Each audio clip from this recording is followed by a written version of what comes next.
Hello and welcome to another episode of It Was Mooney, your source for all things movie, streaming, and pop culture related.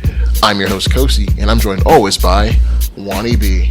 And we're joined in studio today by friends of the show and new guest, Jackie Legs and Justin. What's up, brother? What up? Dude. What fun. The Justin.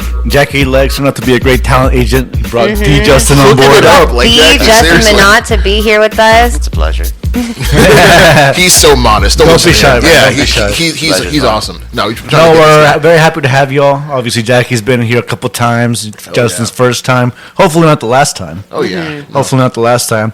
So we got a great episode for y'all today. We're going to review the hot new show just ended last night, Last of Us Season 2.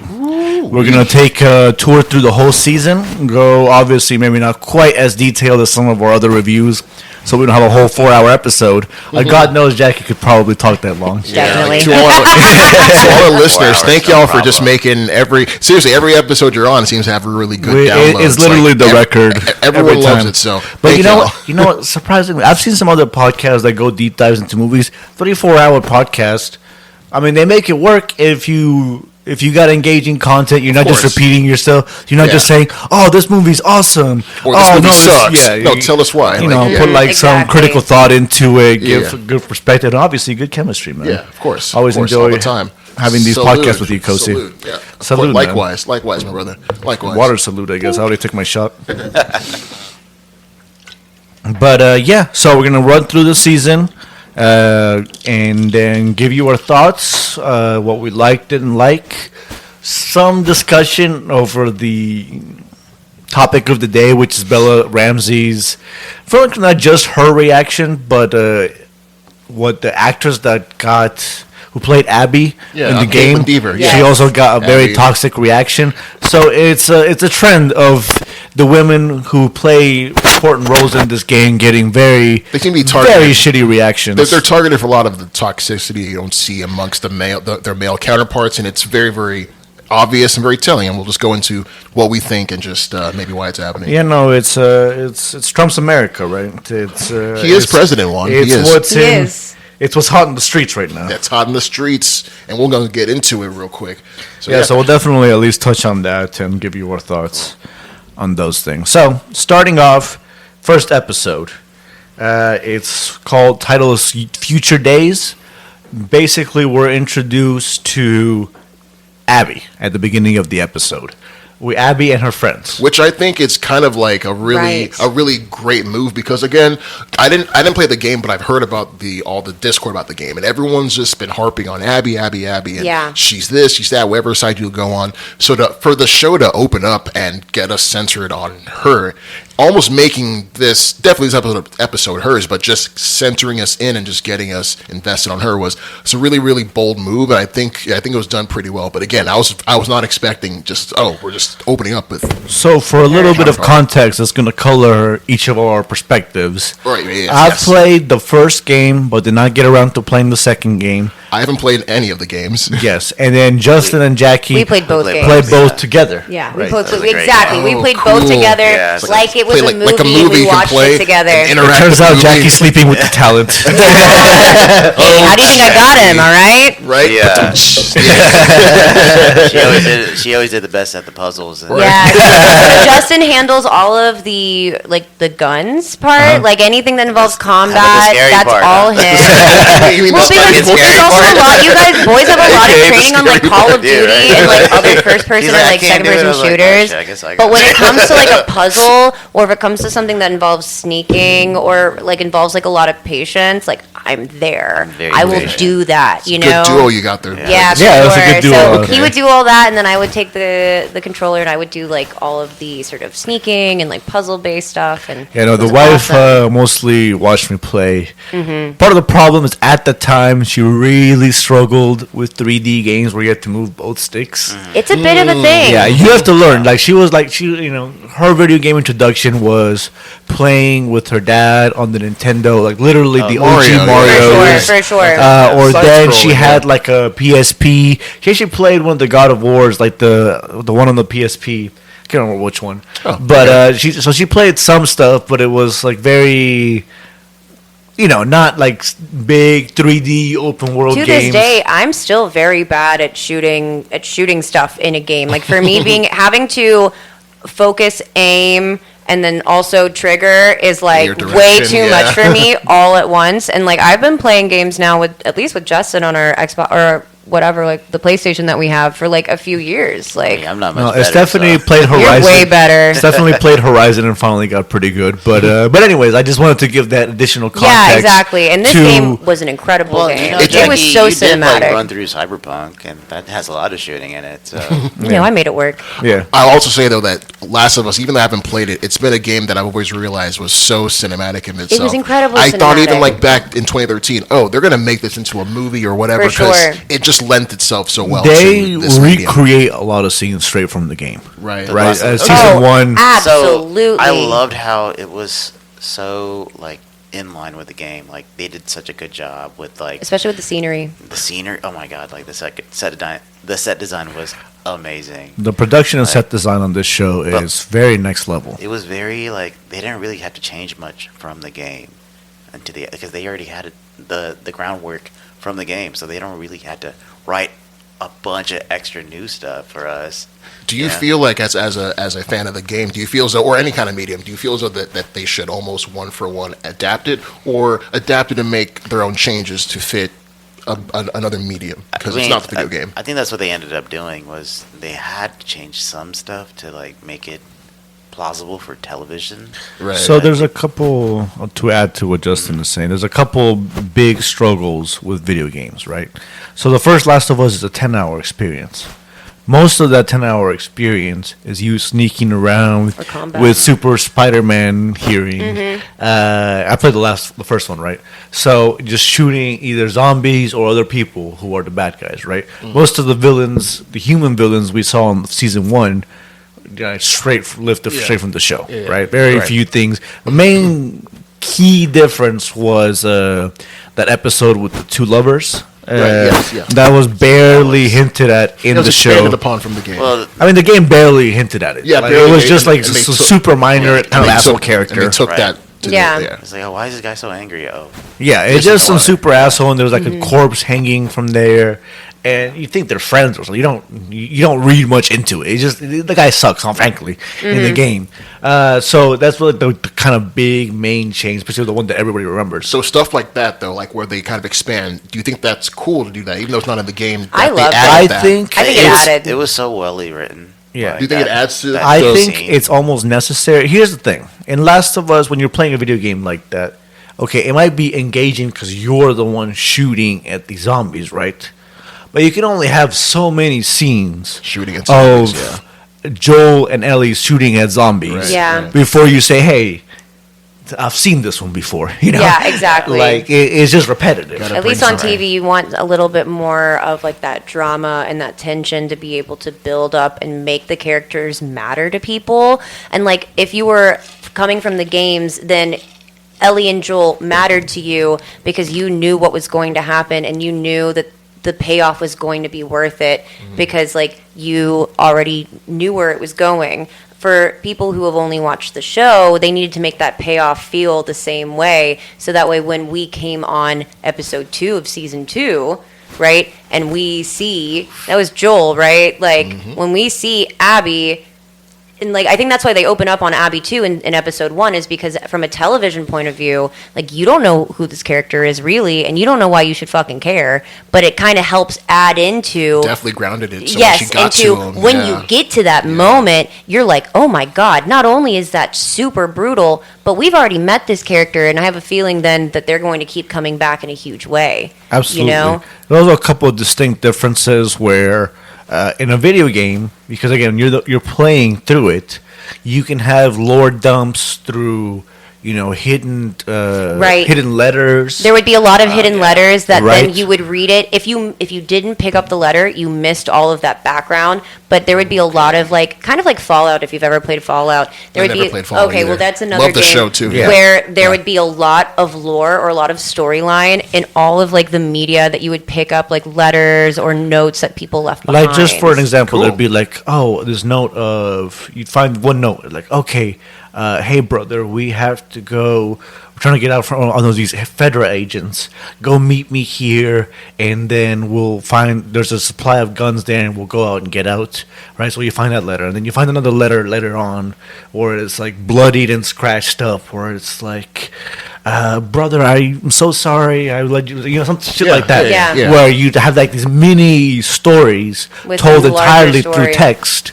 You obviously can't have that in a TV episode. Of course, Right. Yeah. They're both visual mediums, but a video game just lends itself to you stopping and reading, or you stopping and The exploring. manipulation of like these like sort of medias within the story, so that way you can pick it up, read it, etc. And I think what Craig Mazin did, he's a showrunner of this, did so well was he understood that the video game is a video game, but he was able to take the mood or the vibes, you would say, from those letters and still incorporate that into the show. I So think everything so. is still, nothing was left, I Yeah. feel, in the video game. It's like with Gail, right? Her like husband's like whole That's a little new story, apparently. I thought that was like in the letters. No. Maybe. No, because Just like trying to the let thing us- that Yeah, happened yeah. with Gale in the game is like Joel did kill him, but he Yeah. did it in a different way or for a different reason. okay. They ended up rewriting the reasoning to make it sense for the story that they were telling. Oh, shit, okay. You know, temporally, right, within Right. the show. By the right? way, don't feel shy about game spoilers. Yes. This game's been out for 4 If you're years. listening I to know, this- but it's if you're also like I listening, guess there's the other spoilers part. here. So like I think that's like a big part of it too, right? Is like shit. Like the other thing is, you know, we're about to come into a whole next season. I'm pretty sure all of season 3 is going to be all Abby. There might be Yeah. 4 seasons. Could be. That's what Four Mazin seasons. They're said. already It'll take teasing that there might be 4 shit. so seasons. like just thinking like 2 or about 3 it, seasons to like finish. Part of the he problem says. is that there's like, okay, this was clearly an extended half season.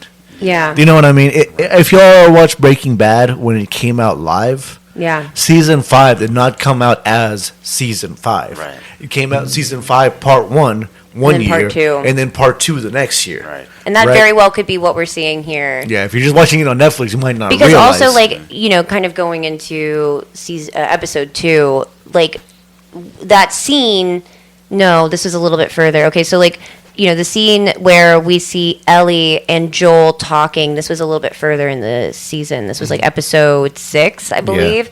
You know, where we see Ellie and Joel talking on the porch. It's kind of a conflation of, like, 2 different parts of the game that happen, like, right in the very beginning of the game and right at the very, very end. Interesting. That Craig Mazin kind of took and clearly with Druckmann, you know, put it together so that way we would feel that emotional impact. But really that payoff in the game you don't get until the very end. And we'll Yeah. discuss that because I think that's part of another TV issue.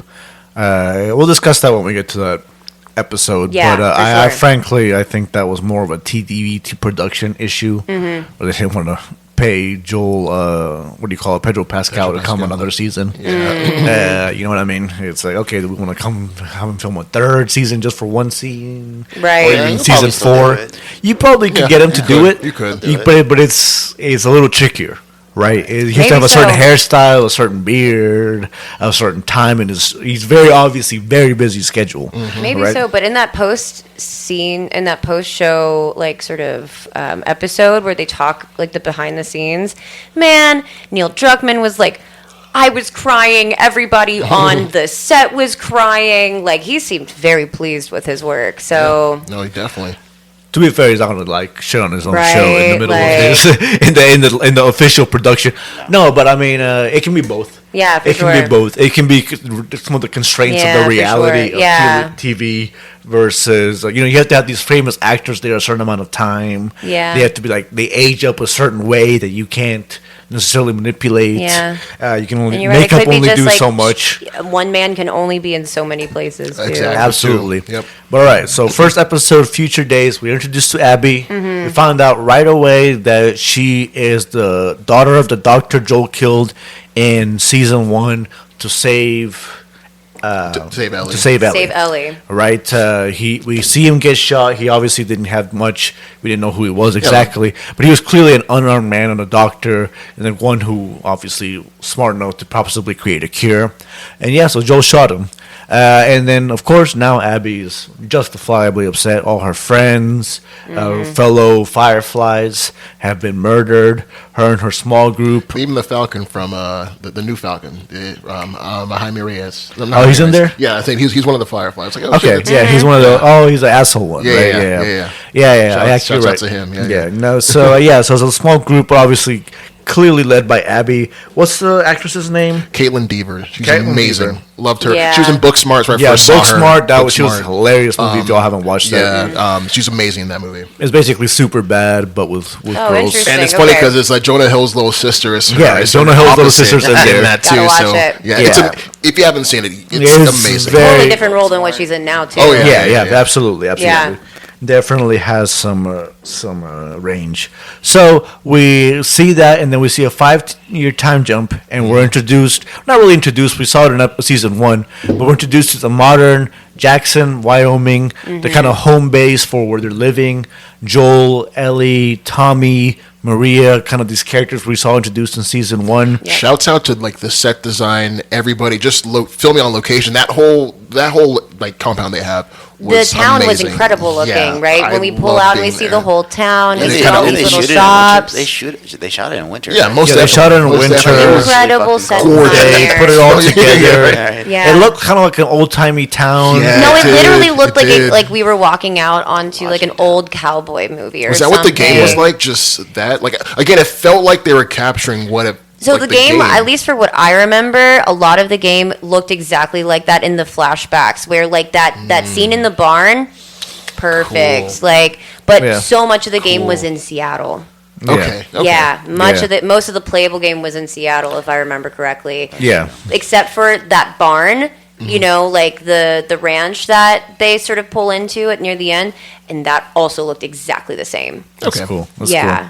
So yeah, we're introduced to Jackson. We're introduced to several new important characters. It's a very different vibe. It's a hopeful vibe. It's an optimistic Yeah. vibe. Yeah, no one's It's an scared. actual proper town. This looks like a nice little town to live in. Like, Obviously, it doesn't have all the amenities, but they have music, like they got a lot though. electricity. They got medicine. They're building new houses. They're bringing people in. They have infrastructure. They have patrols going out and trying to keep the population of security. infected at bay, all these things. So it's a really nice place to live. You come to care for this place, obviously even fear for it because you know the type of show we're watching. But Yeah. like I like how like life keeps going. They have like get-togethers and all that. People are Exactly. living- They have like little things. But you still feel the underlying of like, hey, there's some scary shit outside. because there's still people going Yeah. on like regular watches. Let's watch our sixes They're all the still time. walking around Yeah. with these huge guns. Yeah. Like, I think that's a big part of it. Everybody's trained. I mean, you Yeah. can tell everybody's like has their Kind of battle-worn. emergency, Yeah. like emergency orders, emergency training. Like if Yes. something bad happens, this is what we do. You can never really like take a breath and be like, huh, over there. You kind of Yeah. can, but it's like You a half. can, It's like a but half breath. It's like you not can, really. but there's always you're always looking. Yeah, back over on your the Over- shoulder. Yeah, exactly. Over the wall, making sure nobody's there. and they capture that without telling us. You can just feel that in how people spoke, dialogue, I think and everything. especially because like Jackson looks like one of the best, like one of the biggest sort of like towns that we've seen in this universe when we come up on it. Definitely And it's fully like, wow, formed. like they had to be here safe for a long time to be able to build it up as it is. Right. You know, Exactly. and that kind of, I think that the production just was amazing to be able to show all of that in that one sort of scene setting. You know? Exactly. It was Just awesome. from the way the characters interact, even the minor characters, Mm-hmm. the way the town looks. Absolutely incredible work there. We come to care for this place very You quickly. really do. Yeah. You really do. And then, so yeah, at this point, we see a patrol. The episode's about seeing a patrol, and mostly focused on one, building up these new characters: Dina, Jesse, taking us back to Tommy, and two, kind of establishing that after these 5 years, the relationship between Ellie and Joel is frosty, more than likely having something to do with the Firefly incident. You can tell Ellie was never truly convinced. Yep. And it seems likely that Joel never admitted it to it. We're introduced to Catherine O'Hara's therapist, where he almost admits to Loved it, where he says, I saved her, is his line, I saved her. Yes, exactly. And the way that Pedro Pascal can just sell He's that. so good at it. That line, I've saved her, and then just Catherine O'Hara just taking that in too. Like, yeah, you saving her. His what facial it took from me. Yeah. expressions are What an that actor. whole thing. I mean, What an come actor. There's a on. reason why he gets cast and everything. Let's not get carried away. Let's not forget. Of course. Let's not forget. But yeah, so that's pretty much the main gist of the episode. Just the struggle between Joel and Ellie. And we see Ellie and Dina kind of make out a little bit. We see a lot of weed. Yeah. See a lot of weed. Yeah, Good yeah. to see that weed is still yeah. there. It's even in definitely the not the Top apocalypse. priority for these guys. It's an episode that like brought us back into the world, reintroduced us if you haven't seen it, but then established these new characters, Yeah. and new players, and this conflict between Ellie and Joel, which is huge. I love how it brought us in, but also brought us up to speed in a really quick and great way. So I love this Absolutely. episode. Also introduced a new type of infected. Of course. The stalker. Yep. Right? A new And threat. this was a very video new gamey threat. thing. Because in a video game, you can't release a new video game and not have new enemy types. Exactly. And new types of problems and design. Otherwise, it's not a proper sequel. It's one of those things where video game You need to have has something you're building to on. have, like, a sequel can't just be same thing but a new story. It has to, have better graphics, have better gameplay. Something- something new. Yeah, Fresh, something new new and scenarios, fresh. yeah. Yeah. Right. The game has to feel fresh to play, not just the story being new. So that's one of those things. It clearly it's a very video game type introduction where you're introducing a dark hallway to the new stalkers as a new enemy type. And you will probably speak to this more, but the stalkers in game were terrifying. At least to Yeah, me. is that what they were like? Oh, Yeah. man. exactly. The clicking, was- and then just because They're scary, bro. so much of it was So like unsettling. I don't know why we decided to play this game like with all the lights off. we did, but it really We did made it that.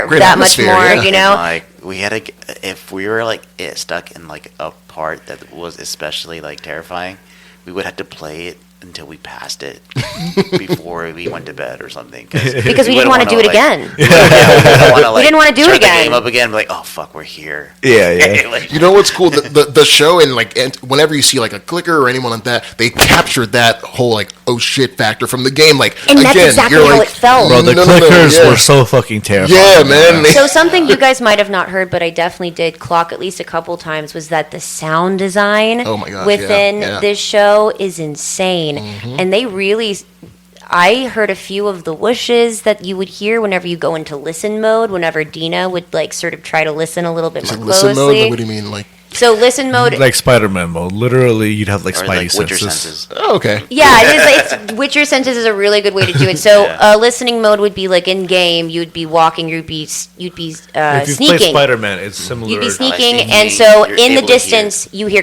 clickers, right? you would shit. then click Kinda on see, like, a listen little mode, silhouette. and listen mode would make everything into a grayscale, but you could see moving shadows in the distance. So you could then, like Dina, count. Okay, there's 1, 2. They kind of Three. incorporated that into the show. And with so that. they Oh, that's really cool. were able to flip that into the show. I like that. Yeah. I like And that. so with the introduction of the Stalkers, I really was like, oh my God, like it's super hype as a game player, because like that was a super scary aspect that was really nice to see actually done well, you know? Absolutely, absolutely. So that's episode 1, Future Days. So episode 2, and this was big, obviously episode. Even if you hadn't played the game, you most likely got spoiled A little bit, the for sure. development in this particular episode. So it's called Through the Valley. So we see Abby continuing with her friends, and they finally come upon Jackson. I think they actually came upon them at the end of episode 1, like the last scene of episode 1. But either way, they're in a lodge. They're like trying to figure out a way that they can get to Joel. They're frankly not sure how, because the whole fortified town, there's just a few of them. They don't know how to get in. rough. Her friends are already trying to figure out how to get her to give up on her mission and just go back. It's not worth all of them dying, just for revenge. So that's kind of where we are. And then on the other side, the people of Jackson are still doing their patrols. Joel's on a patrol. Several people are on patrols. Again, we get more insight into this town of Jackson, who the people are. Maria, Tommy kind of get caught up on them. It feels like a calm before the storm. You're seeing everybody just go throughout their daily lives and whatnot. And again, you're getting more ingratiated into it, so you can see when stuff goes sideways, like just who is affected. So yeah, this whole lead up was great. Yeah. Juan. But yeah, so Abby is out like exploring, trying to find out, she can find Joel. Just trying to figure out anything that might possibly give her an edge. Yeah. Right, and then in the middle of this, she wakes up a massive infected horde. It looks like it's going to be a small thing. They're even like trying to explore it. See, they thought there's going to be like maybe a few small things. Yeah. But it turns out the infected were being smart. They were having the frozen ones layered on top. So crazy. So layered creepy. on top. And then when the frozen ones kind of uncovered, there's a huge horde underneath them just waiting to pop out. So Abby kind of unleashes this horde. We see some horrifying scenes of getting pushed up against a metal fence. Yeah, that was I loved that awful. You know, that was scene. in the game as That's well. that's in the game. That's in the game. That was awful. It was man. incredible. It was so stressful. It was hella Because they're stressful. frozen on it. They I get so remember fighter. watching that, Yeah. and my hands were beginning to instinctively ball up into fists, and I was like, "Why am I clenching my hands?" So it's I one of was those so parts of the game you have to stressed. like press like square to like Yes, crawl. yes, and down crawl, the and so way. you're crawling, and you awesome. know that you're crawling at half speed while all of these like infected are like Biting you. at And you. there's like this chain link fence. They're all pressed Yeah. up against her, trying to kill her. Crazy Excellent scene. sequence. Excellent. She's trying to get away, and in the middle of all this, Joel comes up upon her and saves her. Yeah. Incredible reveal for me Saves too. her life. You're not expecting it, You're you like, know? cool. You know he's gonna be on a patrol somewhere, but you're not really right thinking fucking about there. it. So Joel and Dino are together, and they save Abby, and they get her on a horse, and Abby says, "Hey, wait," because they're trying to figure out a way they can get Yeah. safety, and she says, "No, wait, just come upstairs with my friends, Yeah, she needs and we Yeah. can like we Leads them can up to the- wait out. We can wait out this invasion there, and then it'll be fine." Shouts out again to Caitlin Deaver. That whole to me, again her facial Yes. expressions are always great. You're seeing her, the machination in her head. Oh my god, I almost got eaten. Oh my god, I just got It's saved. this guy. Oh my god, it's the guy. It's the guy. How do I work it? Everything is working in her head again, Yeah. but you could see it in her face and just how she incorporates that into her performance. So again, just shouts out to her and that whole scene of having him like, let's go back. Yeah. I love that. I think as the audience, we're seeing that, and we're begging Joel, like, don't go. You're screaming Please at him, don't. yeah. Like, don't go up Yeah, there, you dude. know, Like, you you know this is bad. There's even a part of it, especially if you don't know, like there's a part of you is like, okay, maybe Abby will learn the error of her ways, see that Joel Right. is like still get that vibe. a like, I don't know. complicated, a complicated individual. yeah, right. So, but no, so they're trying to head out, and in the middle of all this, we had been teased a little bit of this that there had been tendrils of the mushroom, Yes, in a coming up pipe through the ground. in Jackson, and so at this point they're like trying to clear it, and they kind of set it off. Mm-hmm. Right, so all this horde that's following Joel and Abby suddenly turns around and goes Comes attack for Jackson. Jack- Yeah, it's a Jackson. hive mind, so they can like feel. They What can if- sense when it's being tripped. I wonder if if they didn't open that pipe, if the zombie or if the infected would have just kept on Going chasing towards after them? For Abby sure. and- They wouldn't have known Probably, anything else. yeah, because Probably. it set them off like an alarm. Probably, Oh, back there. probably. Yeah. And that is an interesting change from the game as well, where if you played the game, it was the zombies were always just aerosol spores. Right. Right, like that's how they got It was infected. airborne. It was always airborne. and the zombies didn't really meaningfully have a way to communicate with each other. Right, they were just kind of everywhere. Yeah. So in the game, they won't like try to kiss you and put their tendril. They'll just eat you in the game. No, in the game they would just bite you, and They'd the just bite bite would you. be Okay. sufficient. So you could get bit, and Okay. that into your like blood would be enough. Well, in but you the could TV also show- inhale the spores. TV show, Yeah. they do the whole tendril in the mouth. So, like, if you were Yeah. in a particularly infected area, because the post clickers was the next phase, Yeah, yeah, where when they they're, just like, became like Bloaters.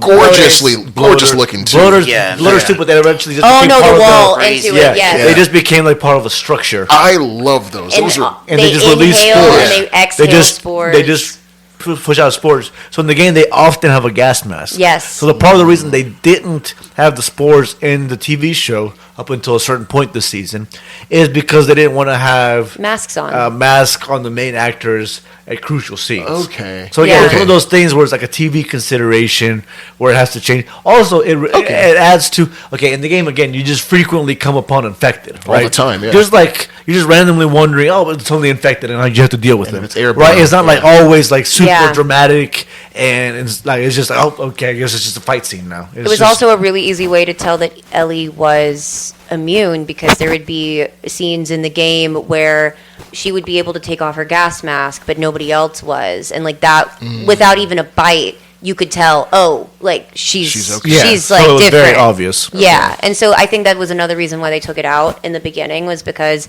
again, to play it on TV, you have to raise the stakes in a different way for the audience to understand what kind of a secret she's holding. Got it. Yeah. Got it. Right. So part of the reason too is, again, with these tendrils and these things, you can have hordes show up that are much more visually spectacular. Right. Yeah, in the too. game, That it's a stealth game. Like one in the First and hallway, foremost, you're fighting a few zombies at a time. one or two. Yeah. Right. You never have 10 run up at you and you have to go Kratos style, and it's always two characters and you're only controlling one. So you're never gonna have a situation where you have a siege with multiple characters' point of view and stuff like that. It's just not that type of game. Right. Right. So I thought the way that they made it work in the TV show worked a lot to me, like just on the science side of it, which of course, you can't put too much real life onto a show like this, but, Yeah.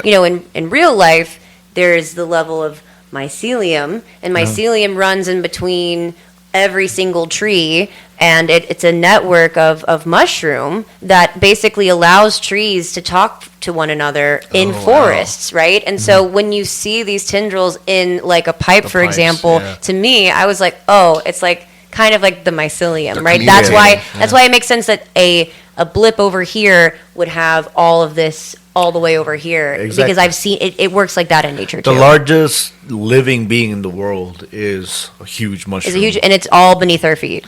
Yeah, and again, like the little mushrooms you see up above the ground, they're like the fruiting bodies Of this mycelium. of the mycelium underneath. Wow. Right? So again, it made sense and it was compelling. Right? Yeah, As like Jackie exactly. said, it was science-y enough that it was compelling, and I was like, I'm gonna suspend my disbelief right here. Yeah, Like, they still this- made it compelling enough to where I was like, that I makes can sense. buy in. Yeah, as a viewer, I can grok that. That's so cool. now we have twin scenes of suspense going on where the Horde is having a siege on Jackson. Great and siege this scene, is though. an HBO show. Heart pounding. Very, very much HBO versus the White Walkers. Yeah, it kind of was. Hella White Walker. Yeah, vibes. hella hard home vibes. Yeah. Hella hard home hard That home, vibes. wasn't yeah. in the game, right?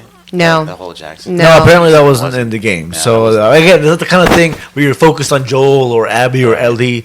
You can't turn back and have a whole seed. It does not. It doesn't work like that. within the game. And fun fact, so Mark Malone, he directed that episode. He directed some episodes of Game of Thrones. No so way. it Okay, makes well, that makes sense. And also Succession, another great show. Okay, that I gotcha. love. That So- makes No, sense. very much a Game of Thrones White Walker vibe Yeah. the whole time. Yeah.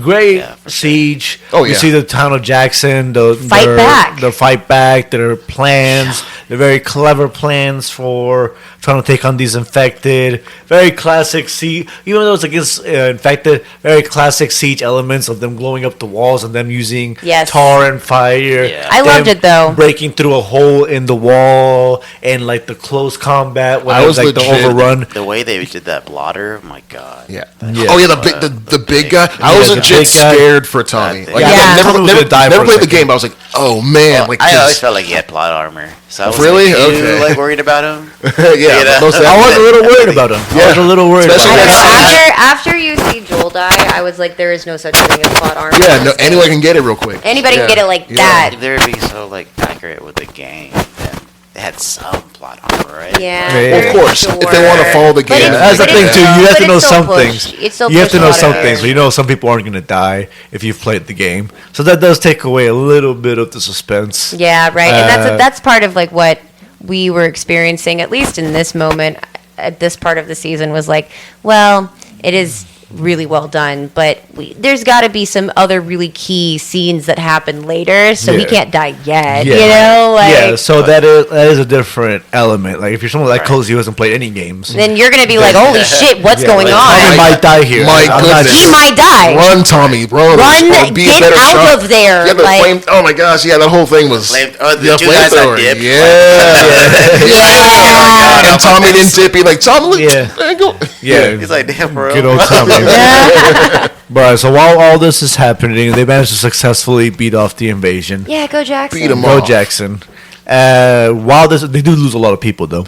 But Yep. while this is all happening, They lost a lot of dogs, Joel too. gets to the resort with Abby's friends, and they obviously turn villainous Jump him. very quickly. Just jump his ass. Now we see one of the most harrowing. Again, this is a harrowing enough scene that it spilled out into pop culture. Yeah. Like I had heard about Absolutely. this. I'd seen already. it on YouTube. Yeah, Yeah, from the I- game. Yeah, Yeah, it was hard to avoid this spoiler unless you were just completely But out without of tune. having played the game, even though it was spoiled, how did that scene play off for you? It's still unbelievably Yeah. heartbreaking, Yes.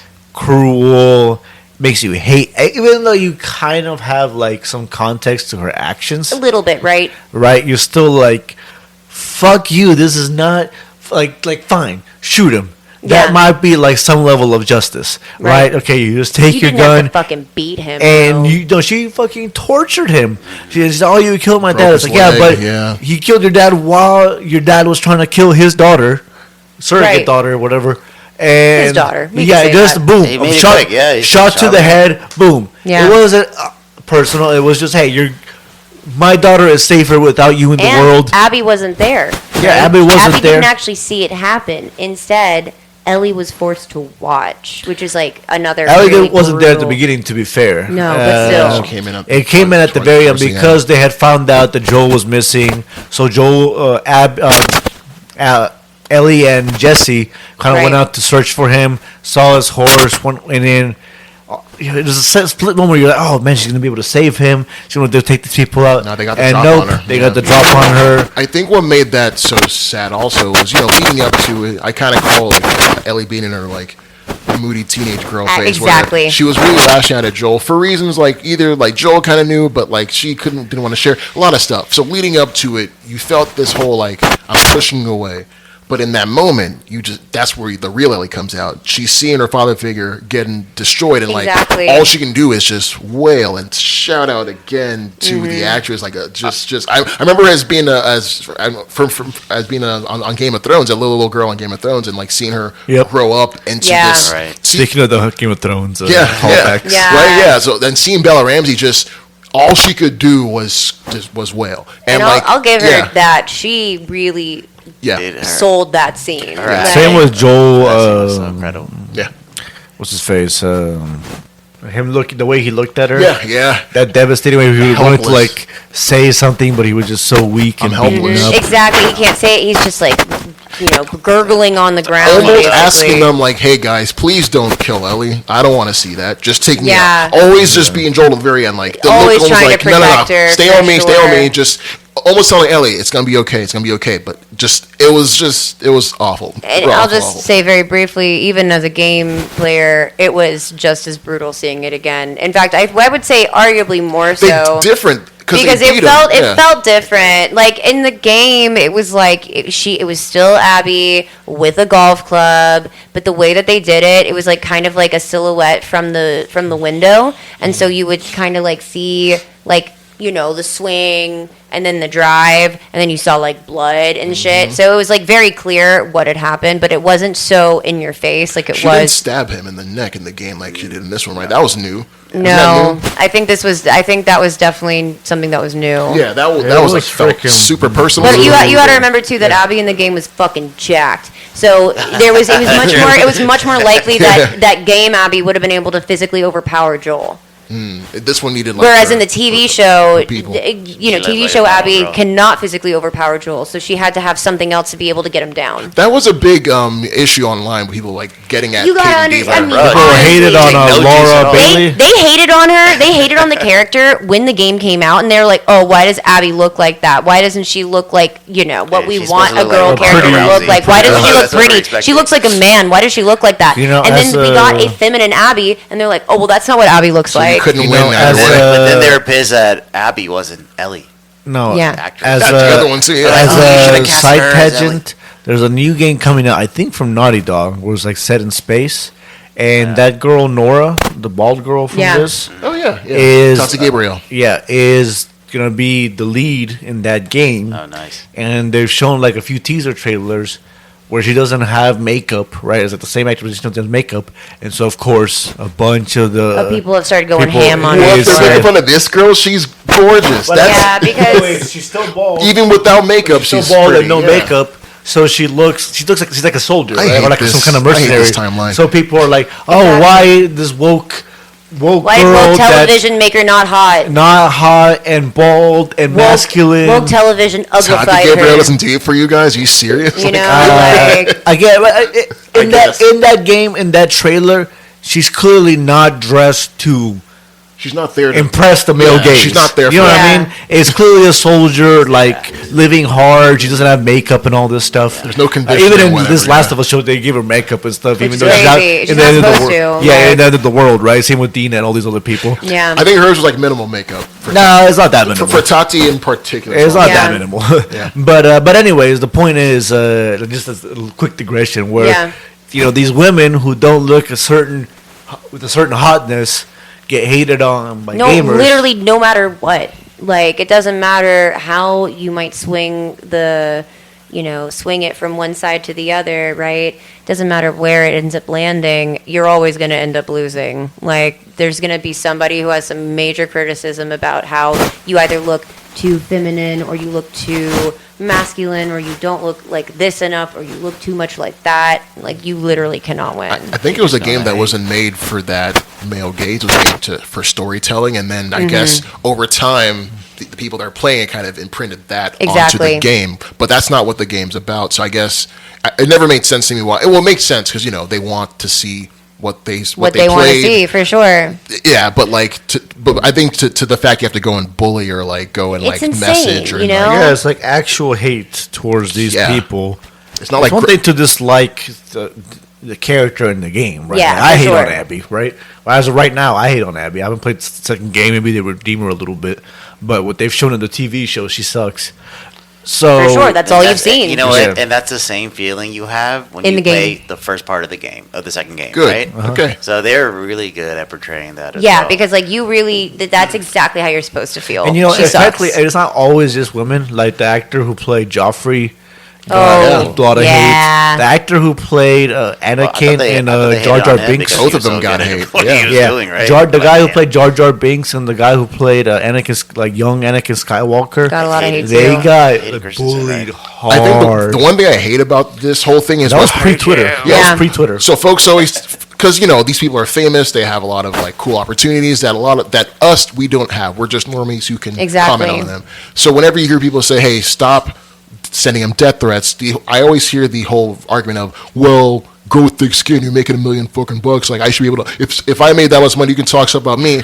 But it's like, you're kind of missing the fact that like, yeah, they're it's the lack of they make money. humanity. Yeah, but that's Yes, still a person. everybody deserves human decency. Same with people that yell at like sports Yeah. at sports figures like Absolutely. who yell at LeBron James a little bit too much. No, It's like, I you're might like- shit it's on like that. LeBron James Yeah. playing at basketball, but I don't hate him as a person. Yeah, that's where it gets Right. weird. You know what I mean? That's where I'll it gets root weird. against him. Yeah. I want him to lose a basketball game. But you don't know him as I a don't guy. want He him wouldn't be saying to that like. if he was playing for their team. Or Okay. that. It's just, Right. it's just sports hate or sports fandom, Or just right? hate in general, Or like yeah. this, like okay, yeah, I hate the character of Joffrey, but I'm obviously very capable of distinguishing That his from the actor actor who is much plays him, different. and to the opposite, where it's like, oh man, thank you, you did an incredible job. I Exactly. hated you so much on that TV show. It's amazing. But some folks, He did such a it good blurs the job that line I a little actually bit. hated you in Fucking real idiots. when you're that good of an actor, you want to blur the line To some that extent, much, you but know? not to the extent where people are actually hating Hating on you, on yeah. a personal level in real life. And I saw a lot with Bella Ramsey and everyone that's Oh, attached absolutely. to this, and it kind of And came it's from. just because she's unattractive. Well, and also that and the hate from the second game. People just didn't like it. People didn't like the way that the second game went, and so they took that and without even giving it like a solid try, applied all of that same feeling to the show for And sure. what I don't like is that The it game kind of was amazing, it kind of by the way. murkies. Sorry about that. It kind of murkies the waters of just discussion around this show. Yeah. Because now it's all it's filled with just legit criticism, but also just all that bullshit with like Exactly. the actors. So like it murkies the It waters. happens a lot in modern TV. Like just The discourse sucks. like I thought most of the Star Wars sequels sucked, but it's not because they had women that weren't models in prominent roles, Or just women in it's general. because the writing was terrible. Right. like right, Yeah. like certain like I some like of Formula the, One's these other pretty shows where it's like I think it's like it's like because people both hated and then idolized and put on a pedestal the source material of this TV show of The Last of Us. Like Star Wars doesn't have too much like hard source material. There's just a bunch Well, of writing, right? hold on. At least not into like these.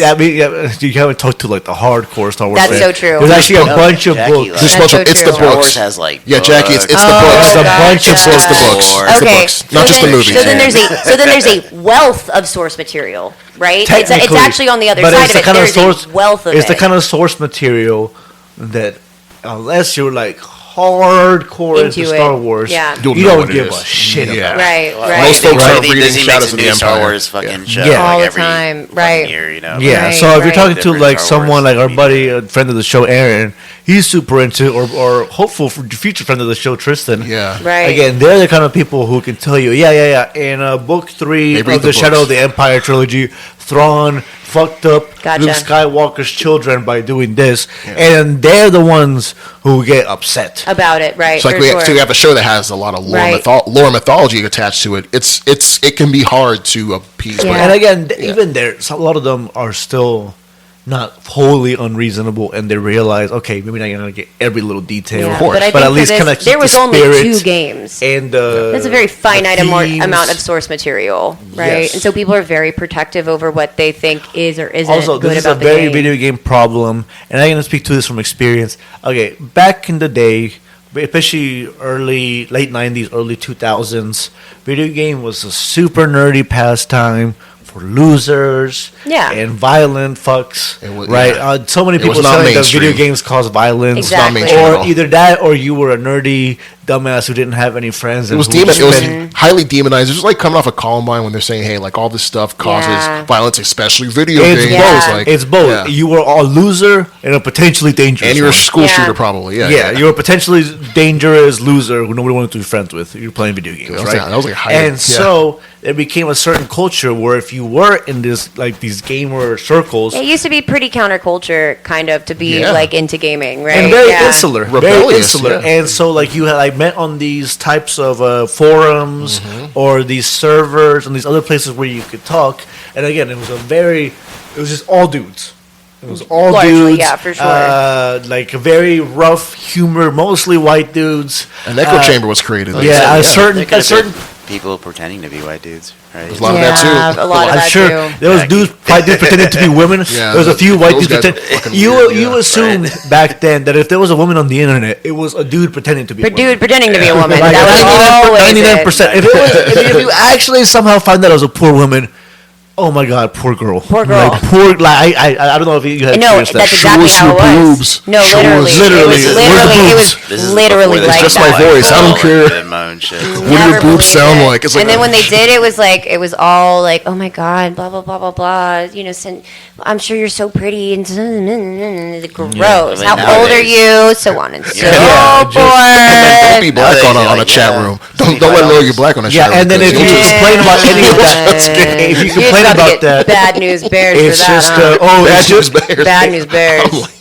no. If you complain about any of this, it's just jokes, bro. You gotta be able to take humor. And again, if you grew up in an era where you could just go on a forum and I see guess. go see And a lot of those randomly- guys still exist in the Last of Us fandom, right? Like they still are here and alive and well. But what And Reddit. I really think was cool about this game was like because it was so cinematic and because of COVID, like that's how Justin and I had the free time to be able to play this game together in tandem. Sink your teeth Was into because it. we had so much time for this media and it really allowed it to like open up to like people like me where like maybe I was never into like Call of Duty or any of these like shooter games that to me was the epitome of this white dude fucking rabid fan base where everybody was mean to each other and you just like played until like the fucking birds started chirping in the morning. Like that's what I thought of was like Call of Duty and like so I never played any games. If I did play games it was never with a gun. So like The Last of Us was kind of a big change for me because it really started getting me into like games where I was like, oh, maybe I could play this and this can be a function of this game that I'll actually enjoy. And I don't need the sort of heavy sci-fi fantasy to be like, oh, it's a magic gun. Like this is really just a gun and I need it. Like, you know, and No, it made You it really made got sense 3 to me. bullets and a Yeah. In a glass did. bottle. Speaking If to I that, did chase okay, you, so because you know. video games were aimed at a certain audience, and you just knew who the audience was. It wasn't even just they were aimed at it. I'm sure Nintendo and all these people would have loved to be selling to women. Yeah. But like because there was only a certain amount of people and a certain niche of people who were interested in video games. It's not like today where you can just find anybody playing video games normally, proudly on the phone, everywhere. Yeah.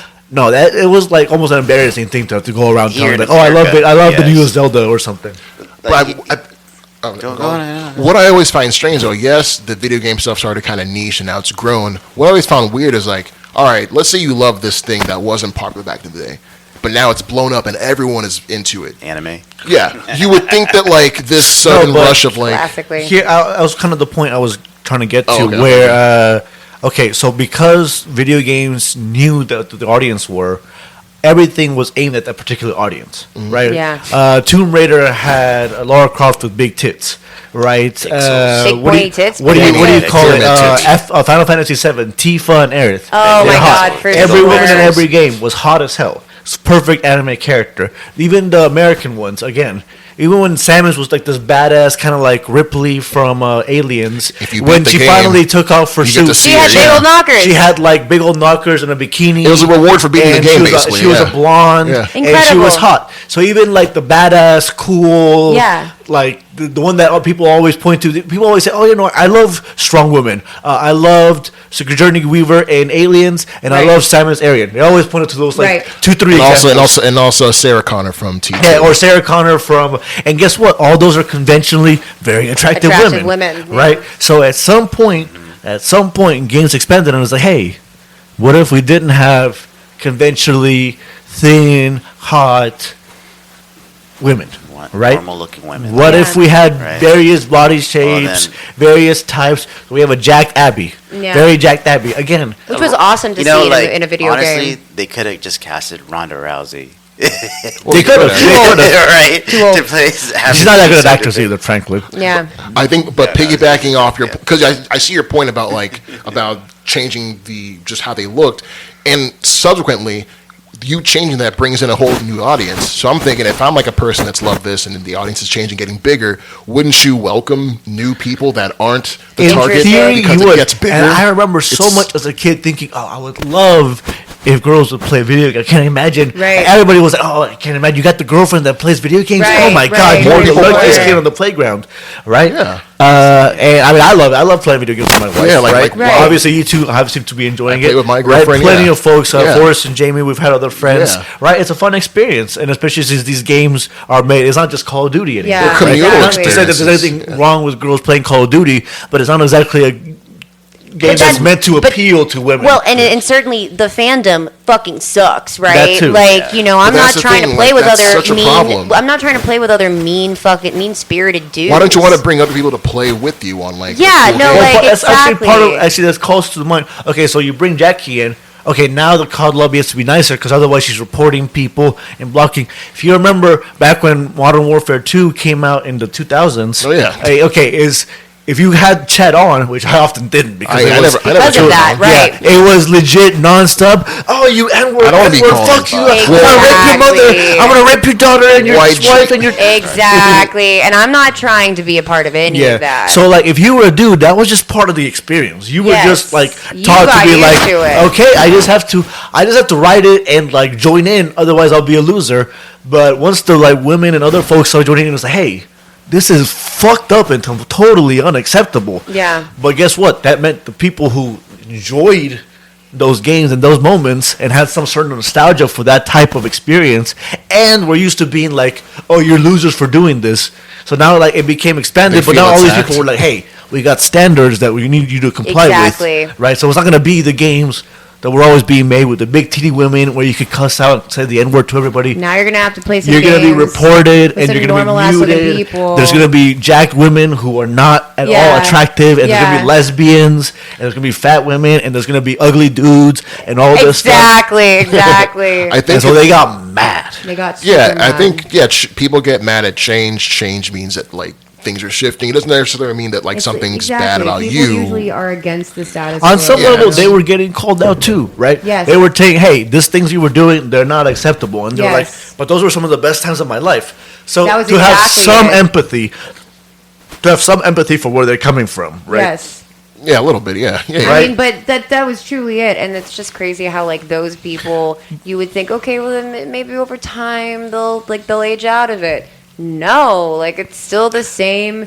Like that group of men is just breeding more men that talk crazy on the internet. It's gotten worse, especially with Trump. It's just like I agree. It's part of Gamergate. I was gonna say Gamergate, but it's also the anonymity online. You're not about to tee off on a woman like in person. You wouldn't. You'd be surprised when these dudes are getting more and more bold every day. More but again, there's still few and far. Again, but the anonymity gives you a chance to really tee off on people. These are definitely women that then like these are people that they all get together and have fun talking about, you know, how terrible Bella Ramsey is in their opinion, or how somebody else should have been this particular, you know, character, and like they have fun just like you said, like an echo chamber. But I never want to say this. I don't want to tell people, hey, don't have criticism. No. If you don't like something, say it sucks.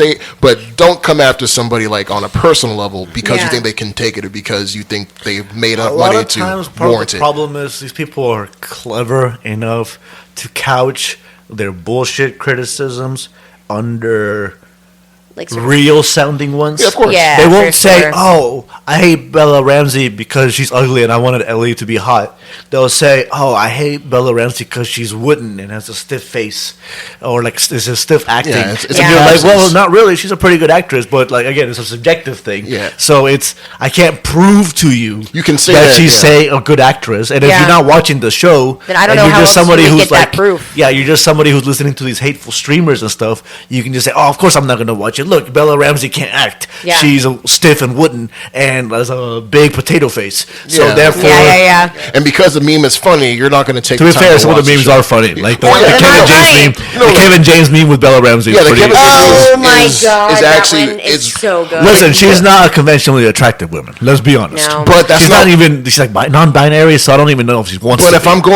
if I'm watching for Abby, that's not what I'm looking for in Abby. Just quite frankly, as a person that's watching this show, she doesn't have to be like Jessica Alba. No, just be Abby. Like I need her to be that soldier. They're supposed to be a teenager too, right? They're supposed to be someone's daughter. Isn't that and I think that's weird? the other thing too is that people always like name all of these adult actresses, and like quite frankly, I don't know any other women around these two girls' ages that could handle the weight of a show like this. Especially for their age, they are like very. And also, I'll throw in Isabella Merced, who plays Dina. Those three are actually, Dina's actress is a standout to me. When I found out she was Dora the Explorer, I was like, Dora the Explorer, yeah. No, you know it's awful. Like the same, like the same hateful subreddit that constantly. And again, they try to couch Dina. They try to couch these criticisms as saying like, "Oh, it's because she doesn't look." Like, you know, we're used to like the cinematic experience, and we just want somebody that looks just like her. Right? Even if you can't get the same actor. Yeah.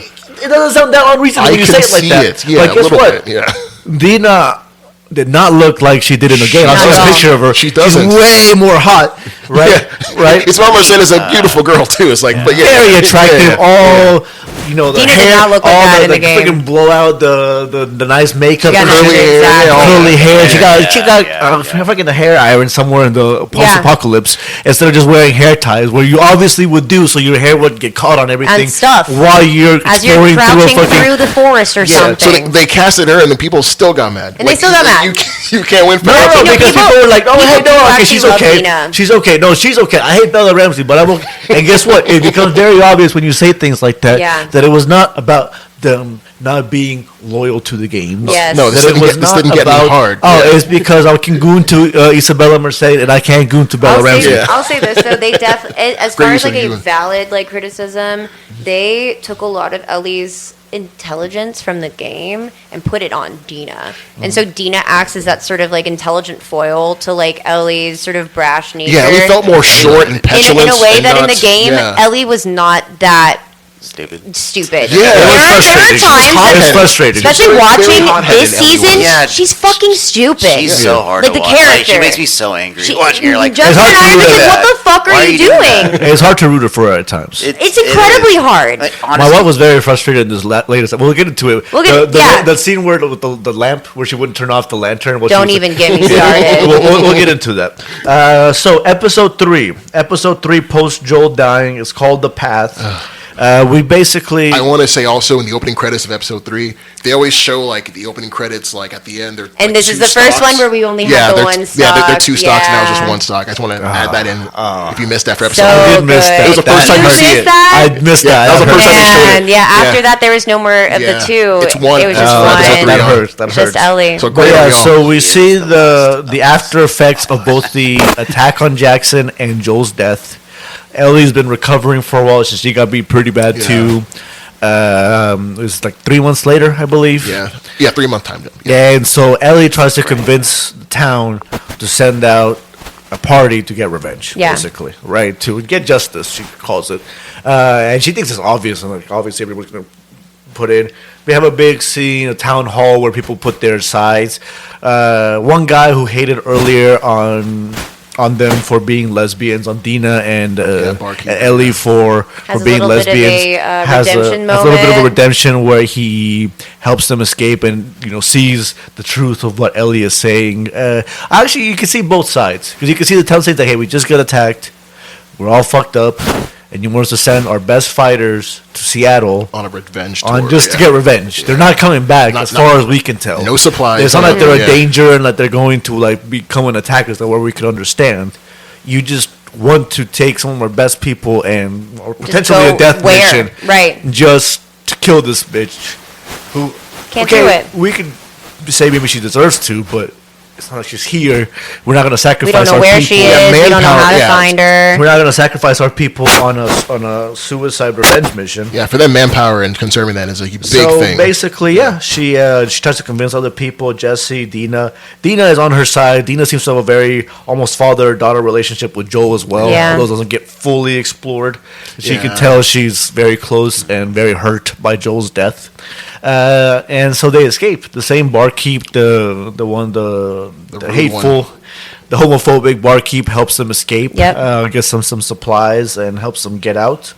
And so on top of that, we also see our first introduction to what we eventually know is called the stair fights. Mm-hmm. We see the scene where they're walking through a forest. They have these whistling they do to communicate with each other. The whistles. Kind of like the Lost Boys. A little bit Lost Boys-esque. A little bit more fucked up. Like a fucked up version of the Yellow Lost Jackets Boys. A little bit too. A little bit like Yellow Jackets. Sure. So they have these scars on their faces like the Joker. Mm-hmm. Yes. Like the smile scars. And we see them... They like have some kind of religious, obviously cultish vibe to them, but they seem nice. And then when they try to hide, we're obviously like rooting for them to hide. And then we see them get massacred. We find out it's the WLF, the Wolves, the same people who Abby was a part of, as Dino found out. So obviously at this point, we're very inclined to root against these people. Yeah, we're like, man, fuck the WLF. Yeah, the Wolves are and not cool. these just looks like some monk type people, like some like ascetics. Exactly. Right? Peaceful. They seem like peaceful, like weird. I think they really played it off very well. That they looked like they were dressed like people who had forsaken what the modern world might have been then, and surviving they were just living, together. survivalists together. Yeah, like some kind of prophet where even the dad was making it sound like, somewhat reason was like, we know she's not like really a god. They definitely kept the mystery of like how bad they were really hidden, and I liked that. Yeah, and you definitely root for them and feel sad when you see them dead. Yeah. Later in the episode when Ellie and Dina are passing by. Really yeah, like they're all massacred, and again you're like, oh, obviously, oh my god, the wolves have even to be the children. Awful. Yeah, the children, everything. So you're like, okay, this is truly some depraved, fucked up shit. This show, I'll give it credit, does not shy away from the depravity of just Craig Mazin is insane. Yeah, Chernobyl's like Neil Druckmann as well. Yeah, but like Mazin has a certain Chernobyl. He did Chernobyl. That's where he came from. And Mazin has a certain just nuttiness that is just. I mean, the man is he's unhinged. He punches you in the gut a lot. That's why he doesn't. He doesn't. He's gonna get a blank slate after this. Chernobyl and Last of Us back to back. I mean, this season had some problems. Yeah. But the directing and set design, production were not one of them. That quality stayed. Every technical part of the show was a 10 out of 10. Yeah. It was a 10 out of 10. Yeah, they can't fuck it up like Game of Thrones, right? Yeah, right. Let's hope not. Let's hope not. I think they do have some question. They did have some questionable writing decisions. Yeah. Especially towards the end. But okay, so yeah, they're heading towards Seattle. We see Abby and Dina just taking off on their own. Mm-hmm. So episode 4 is that at the end of episode 3? We see the the skyline of Seattle in the distance. Yeah. So yep. Identical to the game. Yeah. There were shots that felt like that. Okay. Identical. That's cool. And The giraffe scene from the yes. first season. And in some of those moments, if you felt like, wow, that really felt like a game, like a scene, like that almost looked like a video game. It could have been. It's because that was a direct cut paste. This is They really do an well-shot incredible scene. Yes. job of Yeah. creating these, because obviously in a game you can do whatever you want with it, right?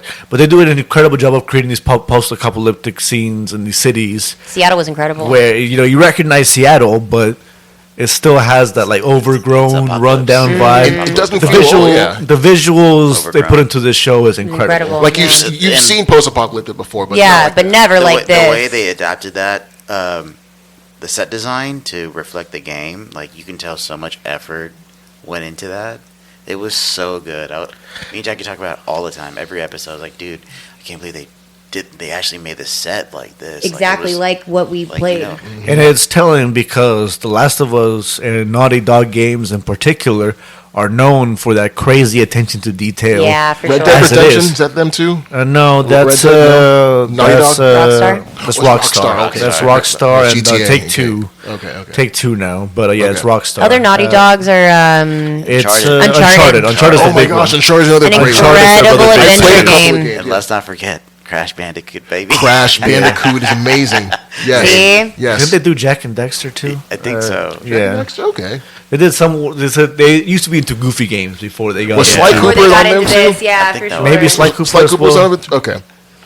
Maybe don't quote me on that. But Right. they had some of these. I'm pretty sure that was. They had some of these wacky PS1 characters So or then- PS2 By the characters. time we're in episode 4, we're in Seattle. Yes, it's called Day One, episode 4. That Day One. and okay, so I do love that's exactly how it is in the game too. As I'm sure you remember Jack from and playing the Daxter first is game, Naughty there was Dog, by always the way. days. Yes. Right? The days were a really good narrative function. Yes, they They, let you they know. kept that up. They let you know, and it'll turn out later in the season that Day One call out is important. Yes, exactly. Like the keeping track of the specific days is important, It's important. as we'll see. Didn't we see Day One in the first episode of season 1? No, Oh. because it's Day One of Seattle. Okay, the Seattle Yes, Day day One. ones are always about the Seattle portion. Yeah, we'll go Okay. into it. We see Day One again, the last scene of the season.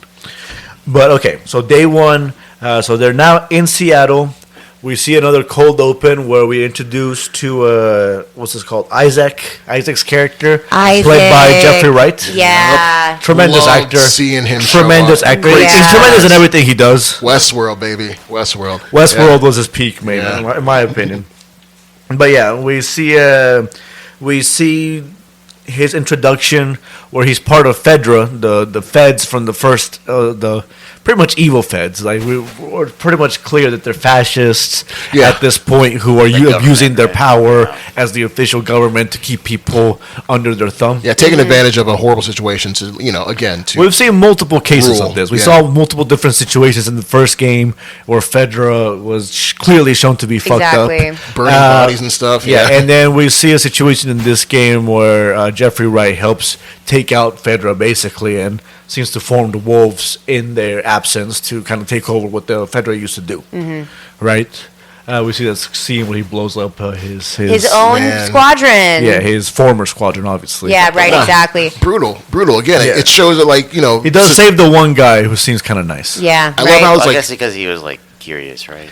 He Why was you- naive and optimistic, Yeah. and he wasn't cruel. The other guys were making fun of the people who they were oppressing, That's true. versus this guy was like, "Why are we making fun of them? That doesn't make sense." I think that's why you picked him out too. yeah, I think he's naive and optimistic. I think to me in this season too, a big a big thing to me is just what loss and pain do to people, and Right. just the effect it has, and again, just what Jeffrey Wright's character did. Like, just you can tell by just what he did and his choice to do that, where he's coming from, what horrible path Deeply brought him troubled. to that point. We didn't have to get a whole flashback. For No, him, we but didn't. We didn't need a whole narrative. We knew know. right away, and It like, I helps love that. knowing some of the experience with Fedra. Like, Yeah. If you had no idea who they were, Right. it wouldn't sell it as much. But we've saw enough in season 1 to be like, okay, these are the bad guys. Yeah, there's Yeah. been some build up to where like he does that, and we don't need that. And I love how they're keeping on with that theme of just Yeah. what It's it does to interesting people. too because between this and the Fireflies, the two main factions we're exposed to in season 1 or game 1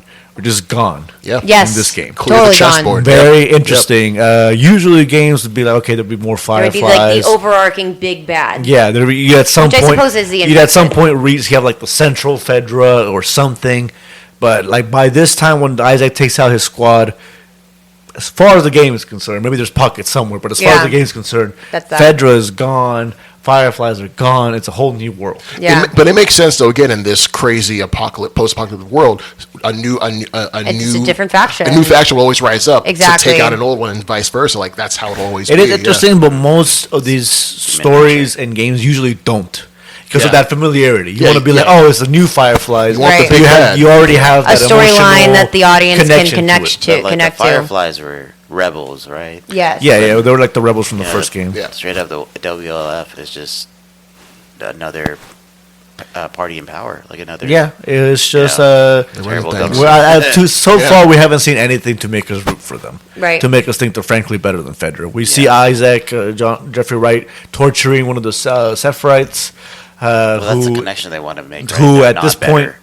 They're the fucking same. Yeah. They got the power, That's and they true, said they're yeah. gonna do things differently. They but didn't do no, it- they didn't do no, shit didn't Well, differently. look what he's doing right now. You see we that? get Yeah. a little bit of exposition that shows that they both attacked each other. The first signs that the Sephirotes aren't maybe as nice, kind or as maybe, nice as they yeah. look. But at this point, you could very much be like, oh, but clearly you attacked them and they got revenge. Exactly, yeah. So like, you're still an asshole. Like, you're just saying this because you don't want to admit to yourself that you're an asshole and that you're just as bad as the people you took out of power in the first Yep, place. exactly. Right. That was my take on it, at least up to this point. No, yeah, he's trying to justify it. Yeah, I agree. He's just trying to justify his own actions. Yeah. So at this point, let's go back to Ellie and Dina. We see them go around. We see them kind of have fun. Funny enough, Yeah. Trying to find the WLF, and they see some signs of it, but they, they have like they found into a music store. They play some guitar. Love this scene. They're able to breathe. Yeah, A and you little can see respite. Dina get all googly eyed at Ellie when she's playing the guitar. Listen, when this scene happened in the game, it was I mean, honestly, I didn't listen to any other song for like months afterwards. I learned how to play Take On Me on my ukulele. Me and Justin were singing it every day in the house. Like, we cried when we watched it Beautiful. in the game. And then, like, I felt things when I watched it again You said on the TV it was Take On Me show. in the game. You say? Yeah. same, Okay. same song. Okay. Same song, and it's like in the game, it's kind of like a side story that you don't necessarily have to do in order to progress the Oh, game. cool. So in the game, it was kind of like if you knew to do it, Easter you would egg, go. right? It was like an Easter egg. So for them to do it in the show, it just goes to show how important that scene was to the players. Cool. Yeah. Yeah, Absolutely. it Cool was to know very about that, important alright. to those of us who played that second game. So yeah, it's kind of a budding romance. At this point, Ellie kind of thinks Dina's just a friend who got a little too fucked up and made out with her. Yeah, like and doesn't have real feelings. Real friend zone vibes we're getting. And also, they're both friends with Jesse, who has been Dina's on and off boyfriend. So it's like a whole thing. yeah. But at this point, they're still going around, and then we see the first real sign that the Sephirotes are not good people. Or we see a couple of WLF soldiers that are brutally Hung up, dismembered. dismembered. Their Organs guts are out. on the Organs outside. Yeah, like clearly tortured. Clearly, that wasn't was clearly slow. meant to hurt. That wasn't slow. They were hung up. I will Yeah. admit, when I saw this in the game, I was wondering to what extent they would show it in the show, because I didn't know if they were going to go to the same brutal level. But then they did. Oh, it's HBO. Oh my all god! And then HBO. okay, like how about the fact that in the scene that we first see of these people hanging, those are people. Like those Yeah. aren't dummies. Those are Those are real people. fucking How people. they got them With up like there. with like there's a woman up there with like a pregnant belly, Yeah. and she's dismembered, and her guts are on the outside. Yeah, Those are people. disgorged. Yeah, it's depravity. They want you to know, like, hey, here's what we on. Again, without Like Craig Mazin was Oh, like, yeah. I want you to really feel like these are real people, because they are real people. They are real people. Yeah. They are So- fucking real people hanging. And look So what they at did to this them. point, we lose most, if not All of them, or yeah. not quite all yet, but we Well, start yeah. losing our sympathy heavily Now for it's the like, Sephirotes. It's like, okay, maybe they it's aren't really the fucked up nice here in people Seattle. we thought. And then in the middle of all this, some WLF guys, Dina and Ellie come upon these dead bodies, and then some WLF guys, they were called in. They were called in for backup, so they come upon these dead bodies and trying to find them. With obviously Ellie and Dina, they're not trying to explain why they're there. Especially it's just they're there to kill someone from somebody the else WLF. from their Yeah, faction. so it's not like they're gonna have great explanations, regardless. So we get treated to a cool infected scene in the subway. Big heavy fight, them running away. Some really good infected action scenes. I think so. Great in this season. Yeah. Between this and episode 2, episode 4, some amazing infected throngs and throngs of infected. Again, you can't do that in the game where you're shooting one of them at a time. Subway scene? Yeah, was that in the game? Okay. Yeah, it was. Okay. It was in the game. Okay. So it was at this point, it's good eating for game players. Good fucking Heart eating. is pumping. Yeah. Oh my gosh. And then in the middle of them escaping, Dina and Ellie escaping, all the WLF guys seem to get killed. Ellie at one point puts out her arm to save Dina and gets bitten. Yep. And at this point, Dina doesn't know anything about Ellie's immunity. Dina's like, so Dina's like, mentally stealing herself to kill Ellie. Shoot her. Yeah. Great. Isabella Merced, another great performance. Yeah, when by we turn to her and she's there with tears in her eyes, with the gun, and you know that they've been trained to immediately shoot when they need to. It's just always the first plan. And she even tells us don't make this harder. You and I both know we have to do this. And Ellie's like, no, you really fuck don't. you, stop, Yeah, stop. hold on You a don't second. understand. Hold on. I am the one exception, Bro, chill. I am the literal one exception. I love how Ellie can tell. Ellie's, as she's explaining it, I think Bella Ramsey does a great job of Ellie sounds like, I know it sounds crazy that I'm the one exception, but I swear to God, if you just trust me, you can watch me with the gun on me. And this frustration too, where it's my God, I'm not gonna die after all this. Yes. I know you have no good reason to believe me, but please. God, it'd be so frustrating. I've been through so much, and you're gonna pop me. It'd be so frustrating if I died in such a stupid way. You're gonna to pop a me non-fatal injury just because you don't understand. And so Dina's like, okay, obviously in part because she loves Ellie so much. She agrees. Agrees. Usually every other scenario. I always thought she'd get scared, I didn't know, and just shoot. I thought they were gonna do that, for sure, because you don't don't know. It's you don't that know. love she feels for Ellie. It was it's that wishful thinking. I was you know what? Maybe she's Maybe right. this is the one time in human history that this is good. I would so bet my much life. rather Yeah, she'll this. bet. But still, she puts the gun on her, doesn't sleep at all, keeps watch, focus on her. I like that. Several hours later, Ellie wakes up. Funny too, because she kind of snores and stuff. It's like, don't shoot me, don't shoot me. I know I look like fucking asshole. Don't shoot me. And then right after this, we're finally confirmed that she's immune. It's fine. Another big revelation: Dina's pregnant. Yeah. My wife had already caught on to that actually. I'm gonna be a father. Yeah, right. Well, because she had that scene where she is looking for in the pharmacy or something, and she she, comes finds across the urine something. tests. And not just that, she threw up a couple times. Yeah, Yep. the morning sickness. Whenever Yeah, she Throw threw up. up a couple times. Shows And it's always do but that. Yeah, that's always the tell. Yeah, she's already been around dead bodies and infected and all this, so she shouldn't be this affected by all this stuff. Yeah. And it turned out to be a clue. So she's pregnant, and then at this point, the revelations, the emotions, everything. They make love for the first They time. sleep together. Yep. They're definitely not Gross. fully together. I mean, good and for them, love. but also gross. I know that was not. Yeah, whatever. It must have been all sorts of sights and smells. I'm there, just so, saying, yeah. right? That's my only point.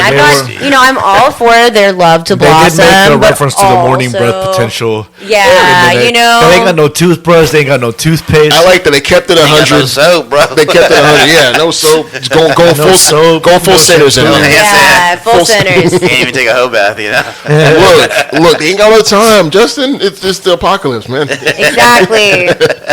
That's true. But so episode 5, Feel Her Love. At this point, they kind of found out where at least one of the people involved with Abby might be located. They have a walkie-talkie that they stole from the dead WLF folks, the dead wolves. Let's just call it wolves. The dead wolves. That gave away. Hey, we're meeting up at this position. Nora is at this location, and so they go seek her out because they know she was with Abby and might know what her location. At this point, even Dina is like, hey, even though I'm pregnant, even though I'm here, if you want to keep going, I'm down for this revenge. I love Joel too. Fuck these people. Then they kind of tell each other their first kills and how Dina had to kill the people that killed her family when she was young. Just very drama, dark and cruel world, right? This whole time. So they keep going to try to find these people, and in the middle of this, one of the places they're going through has a bunch of infected. It turned out to have a bunch of stalkers. Yeah, that was like a bunch, not just one. It was like 6. Crazy reveal. Yeah, not just one. And then Ellie tells Dina to like hide herself and say, "Hey, at least they can't kill me by biting me. At least like they have to, they'll just rip me apart. They have to literally rip me apart, but they just a simple bite won't kill me, which is a big deal. Yes." Big deal, right? So it's in the middle of this. It looks like they're about to die. They're getting overwhelmed by a horde. Another very much White Walker type scene. Yeah. Definitely felt like they're closing in. Yeah, you felt that again. Yeah, very much a White Walker scene. And then in the middle of this, Jesse saves the day. And his silhouette looks so much like Joel's, and I know they did that on purpose. That was definitely a choice for them to do that. Yeah, Jesse, Joel. Yeah, Jesse and Joel. Joel, Jesse, the Jays. No, Jays definitely. All day, baby. You definitely big. Obviously, you wonder how the hell they found them in like perfect timing. It's a TV show. It's a game. At some point, you just let it happen. I'll suspend disbelief. They're probably really good at tracking. Jesse's out there on the road all the time. Like, and obviously, you're very happy to see them saved and that we didn't lose our two leads. And I'm willing to believe that Ellie and Dina left more things behind that they didn't realize. You know what I mean? That like led to them being caught or whatever. Well, I want to say like that scene with the stalkers. Terrifying. It really started. I mean, that scene especially was like really ignited my hate towards Ellie as a character that is portrayed on the show, because I was just thinking the whole time, I was like, man, how selfish is this character? Knows that her love is pregnant, but wants to continue doing this suicide mission through like hell. Pretty much, a war zone. But it's what it's the pain. It's what pain does people. You're not thinking straight. I think it's true, and she is young, but there is Ellie that frustration. So selfish, though. There is that frustration, and I mean, but like, how about in the beginning of the season, where like Ellie's doing all this crazy shit, going to these like buildings with the infected in, and like Dina doesn't even know at this point that she's immune. So like she's dragging Dina along with her to do all this, cowboy shit, knowing, and Ellie knows, I can't get infected, fine. but she can, Dina definitely can. She's willing to sacrifice Dina in her quest for her quest for ultimate revenge. It's not, I will say, it's not cool. It's supposed to be like a teenage character. Teenage characters are often flawed in frustrating ways. That's what it with Invincible and other shows. It can be an excuse. It's tricky. It makes it a more well-rounded, complex character. I think they really made it. They made her all the more shitty to make you really reflect on how similar she is to Abby. Absolutely. Because Abby is so like you're like, oh well, yeah, fuck Abby, duh. But like you end up not being able to root for either. It's almost like two sides of the same coin. Yeah, they're exactly the same. It almost felt worse to me because again, like with Abby. We don't know at this point what she's going on with the WLF in the preceding 5 years, so it turns out that she's more of an asshole than you think.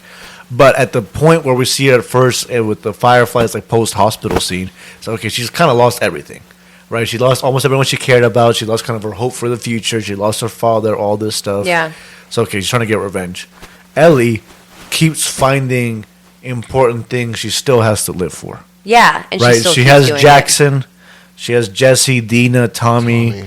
Maria, all these things, right? Yeah, and exactly. Then you could almost see her leaving, but now you find out that this love of your life, this new girlfriend of yours, is pregnant and has a child, and you're like, "Fuck it, let's keep going." Yeah, in the same vein, she's in the same breath. She's like, "I'm gonna be a dad, but also I'm gonna take you on this fucking suicide mission." Yeah, it's wild. I think again, it goes to show the theme again. Like we're seeing in the worst way what pain and loss has done to Ellie. Yeah. It's changed her whole brain chemistry. For sure. And how she reasons and how she looks at the world and looks at people. Like, she's not seen all this stuff. So it's been a real journey almost, really, and really great, like, almost study to see just how it affects them in different ways. Abby, you've seen how it affected her, but Ellie, who's supposed to be, I guess, the hero or the protagonist, or maybe our anti-hero, whatever. We're supposed to root for Ellie, I guess, but like the show is like saying, no, what if you weren't supposed to, or what if we gave you reasons? What if both of our main characters kind of suck? Yeah. They're showing the stakes and showing how Ellie is upping them in a way that's clearly going to lead to tragedy. Yeah. And it's just frustrating to experience because you want her to be safe. You want her to live for what she has. Because we begin to see, like, coming from this episode, they're hunting down that one wolf member that they will know where Abby is.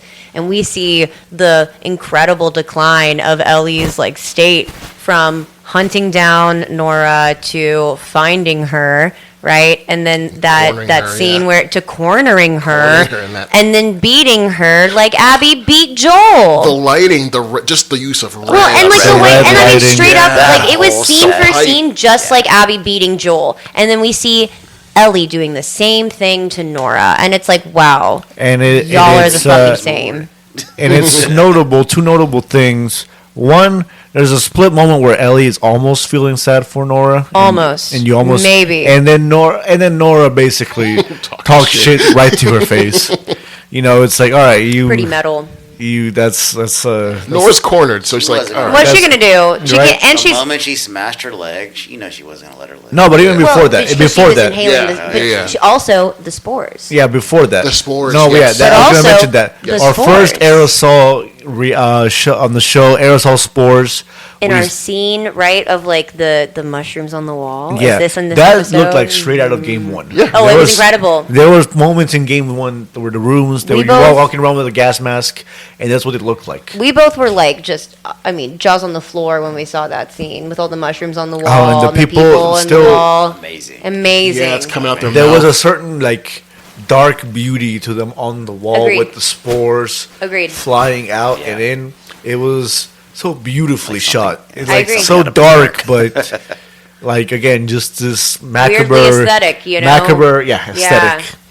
And then we know at this point Nora's fucked because of the spores. She has no real hope of survival. I love Nora's reaction, like it's like you're real, like the existence of Ellie to them and Abby and all them has been a freaking myth. Like everyone, it's or maybe a myth. even a legend, yeah, right? Like you hear about it's hearsay. So to Nora to actually be face to face with the girl, like, oh my god, you're really real. But she's about to die. But like the realization, I just not love just it. that the girl is real, but it's the girl they let survive. Yes. That they spared. Yeah, it's like all the emotions, all the realizations and machinations all at going in Tati Gabriel's face. Again, shout out to her as an amazing actress in that death scene because it was great because you saw everything come back full circle to her. That red lighting, It's just a beautiful very shot. very simple, but very effective. Red's always simple, but it's always effective. Beautifully shot scene. Okay, so, going back to what you were saying about how she realized that this is the girl that we let her live. Mm-hmm.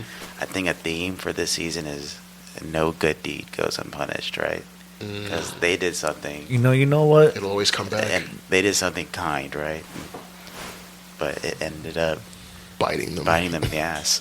Well, it's also Joel saved Abby, and if he hadn't saved Abby, then They wouldn't have done it. he would have been perfectly fine. Or it kind of ask yourself why do we do good deeds so we don't get shit on later, or is it because we do it because it's good in the first place? No, but it's really cool. It's notable both reactions because Abby says, "Oh, I saved your life," and Abby's reaction is, "What life?" Yeah, right. And then Bella has a similar reaction. It's like, "Okay, you spared me, but you killed and tortured my dad." In front of me, And in front of me. I'm supposed to act like you did me a favor or a kindness. Right. I guess by some technical definition of the term, but no, fuck you. Right? It kind of it makes you ask yourself what it is doesn't a good make deed? up for what you did. Yeah, it asks yourself. It makes you ask what is a good deed? Like what the hell is that? Like, Yeah, I mean, love like, how does it how are you gonna call it a good deed? Like, you can't torture and beat somebody to death and be like, all right, well, At least we didn't also torture and beat this other unrelated person. Right. But I mean, I think it really does come down to those lines because, like, we're already in a universe where there's, like, literally no morality. Like, what's the notion of a good deed? Yeah, exactly. We're seeing these lines drawn arbitrarily in the sand every episode with these characters. But it's just that idea of, like, if it's for the good of the community, which we saw Jesse talk a lot about, in like the later episodes, if it's good for the good of the community, it's good. If it's against the community, it's not, right? Yeah. It's all about the us versus them. So did it feel good, like narrative, like to me? I asked myself, did it feel good to see Ellie finally get revenge on someone that like killed Joel? Because I didn't like that they killed Joel, but to me, I didn't feel like I won. It just was like in the game, I was like, hell yeah, go get that shit. But in the show, I was like, damn. Yeah, I'm gonna say that the show definitely takes away some of like that primitive, like fucking get 'em kind of energy, because the show's really helped. Like, I'm like, damn, everybody's just humanized down a little bit. bad. Yeah. Like everybody's down The bad. show goes on from different perspectives, but obviously when you're playing the game, you're Ellie. Yeah, it's a linear. You're Ellie, and you're like Until you're not.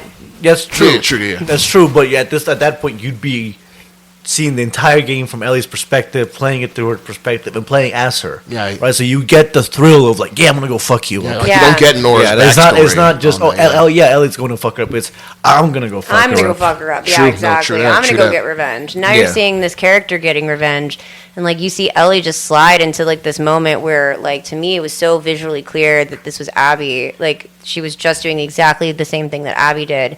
And I was like, ooh, I was like, oh my god. Mirroring. Both characters who were being tortured, being like, I saved you. Both characters who were doing the torturing, being like, Go fuck yourself. It does not at all. I don't care. Make up for what you already did to hurt me. Yeah. Right? Just what a way to end episode 5. Just that whole. Yeah, exactly. That was a Absolutely. crazy way to end it. Yeah. The actual ending scene yeah, was right, the yeah. tease to the full flashback episode. Yeah. Oh, and the full flashback We see episode. Ellie wake up with Joel. Yeah. So we have episode 6 is a full flashback episode. It's called The Price. Yeah. The Price. So we see basically over various years, the last 5 years of Last the 5 relationship birthdays, yeah. Mhm. It's 15th birthday. between Ellie and Joel. Joel. It does play out mostly on her birthday, not Yeah. entirely, but for the most part on each of her consequent birthdays. We see the little relationship we fell in love with in the first game. Oh, I love this. Right. I love Yes. watching them like Bella this. Ramsey acting like a kid. Acting like such a cute kid too. Hasn't been hard yet. Nothing's happened to her yet. It's like hardened, but still has this like joyful optimism. Yes. optimism. That's what They it have is, this yeah. great relationship with Joel. You know what Joel did was fucked up, but like this is But why. him as a dad is like, you're like, oh, you know. They created a family in a little space for themselves. Yeah, and exactly. All this madness. Yeah. And like that's the original family. That's Yeah. who we fell in love with. So we see several scenes. He takes her to like an abandoned museum with a big dinosaur and like some like the space station, not the rocket. Yeah, Yes. Put the they're astronaut launching off in helmets the on. rocket. Yeah. They just show different birthdays. They show her starting to become more rebellious too, smoking weed, getting with girls. We already know from game 1 that Ellie's a lesbian, but Joel doesn't know that. Yeah, and so yeah. for him, That this is shit like, ain't oh, right. yeah. That shit ain't right. I know. Yeah, that it's shit Texan ain't- coming out ain't real right. hard, you Yeah, know. Ain't and the right. whole, just like, oh, I know you're experimenting right now. Yeah. It's not an experiment. And It's just me, Dad. And Yeah. then she's getting tattooed, everything. She has like a Everything. whole thing. Like the whole like teenage girl rebellious like marathon run. She's doing it all in like All one. at Yeah. once and in her dad's house, bro. Yep. Like Yes, she didn't even running leave all the of it. Yeah, house. chef's kiss. She even Yeah. calls it out. It's not really your house. They gave it to us. Yeah. We're in a communist. Shut up, you're not my real dad. I saw Pedro Pascal as Joel completely break in that moment. I was like, damn, I felt me yelling at my dad in that moment, you But know? also with Pedro Pascal and Joel, yes, it hurt. But also in the same distance, he's like, that hurt, I'm absorbing, but that's still my But, kid. yeah. I'm going to keep trucking. That hurt as hell, but what is he gonna- who he has cares? to keep taking care I of love this her. girl. He So loves her. all in one go. Again, just great performance by Yeah. Pascal and that. Yeah. So the last birthday scene we see, we at this point see that Ellie is practicing and suspicious about the official story of what happened with the Fireflies. All the details aren't adding up, and she wants to find out what really happened since she suspects Joel was lying to her. We also seen the origin of what happened with Eugene and why Gail hates Joel.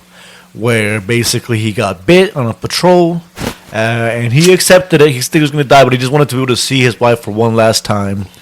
And before he passed, just like to say goodbye. It's okay. They could tie him up. He could do whatever. He understands that he's going to get shot. He just wanted to say goodbye to his wife, which seems very reasonable. It is. It does seem very reasonable. And so obviously Ellie, wants to go along with it. Joel's like, hey, it's dangerous. Hang back. But he seems to agree. He says to Ellie, okay, fine, we'll get the horses. It's going to be fine. We'll do this. We'll tie him up. It's going to make this go. Turns out he lied, and he goes and he kills this guy. Executes him. Also, Joe Pantoliano? Joey Pants, yep. From The Matrix. Yeah, I recognize this guy. Cypher from The Matrix. He was also on Daredevil. Yeah, love seeing Daredevil the movie, not the show. Let's not forget the Bad Boy series. Yes, the Bad Boy series. Captain Howard, shouts out. Now, a couple of big roles. Glad to see him here getting some work. Yeah. But, so Joel takes him. He's somewhat nice to him at the end. Tries to get him to picture his wife at the last second. Some mice and men type but shit. No, literally, yeah. Yeah. But he kills him. He doesn't want to take any risks. Doesn't want to risk Jackson. And I don't blame him. Why didn't he just use the radio to radio his wife at least? There's different ways you could look at it. I about that. I actually do. Come on, bro. It's tricky because maybe you tie him up, but then maybe he gets loose. Yeah, like what if he turns like right away? Right away. What if the rope isn't tight enough? What if anything can happen? So I kind of get Joel's perspective. On the other hand, he is with Ellie, who's one of the safest people around infected that you could have. Always very skilled himself. It's meant to make you feel torn. Yeah. I think Joel just wanted to just make a decision himself and just get rid of it and do it without having to deal with anybody's input about it. Exactly. So he just did it. He just wanted to take care of it. But so obviously Ellie sees the ease with which Joel is able to lie to her. Well, no, at that moment, she saw or she recognized the way that he lied to her before. Yeah, the way that he said, "I swear" or something. Yeah, makes the same face. It's like, wait a minute, Yeah. So she recognizes. That's what you said last time too. That's why she said that when they were talking to Gail. She you swore, and she walked off. Mm-hmm. Not like you lied. You promised. Or you swore. You swore. That thing that you and I have, that bond, you're messing with it right now, man. Yeah. So she makes it clear at this point, and as we see why their relationship is so bad, since this is shortly before the scenes of the show start. Mm-hmm. Then we see shortly before the final scene with that final night, where we obviously saw a little bit of it already with the dance, the New Year's dance, Joel looking angrily at Ellie. We see it more from the perspective of Joel than from Ellie this time. But we see one thing we didn't see the first time, which is where they have a conversation on the porch. Yep. Where Ellie confronts Joel, and Joel finally confesses that yes, he killed the fireflies. They were trying to find a cure. They were going to have to kill her to do it, and he simply refused. To do it. But even more than that, not only that there could have been a cure, but that he believed that there would have been. There would have been a cure. Actively, there could have been a cure for this. But I chose you instead. Yeah, he was bloodthirsty to protect her, but in doing so, has he possibly doomed a lot more people? Exactly. It's that whole thing. And she points it out that that was her purpose. Right. Yeah, it's something that we had seen in over those 5 years of birthdays, a central figure for her. She would draw you have a purpose and stuff like that. We see this in some of the drawings that they sort of scan over in that 5-year flashback of her birthdays. And so we see that Ellie, through the trauma that she's lived through, this is probably her one thing that's keeping her going. Yeah. This is her purpose in life. This is why she's here. Why she survived. Why she survived and nobody else has.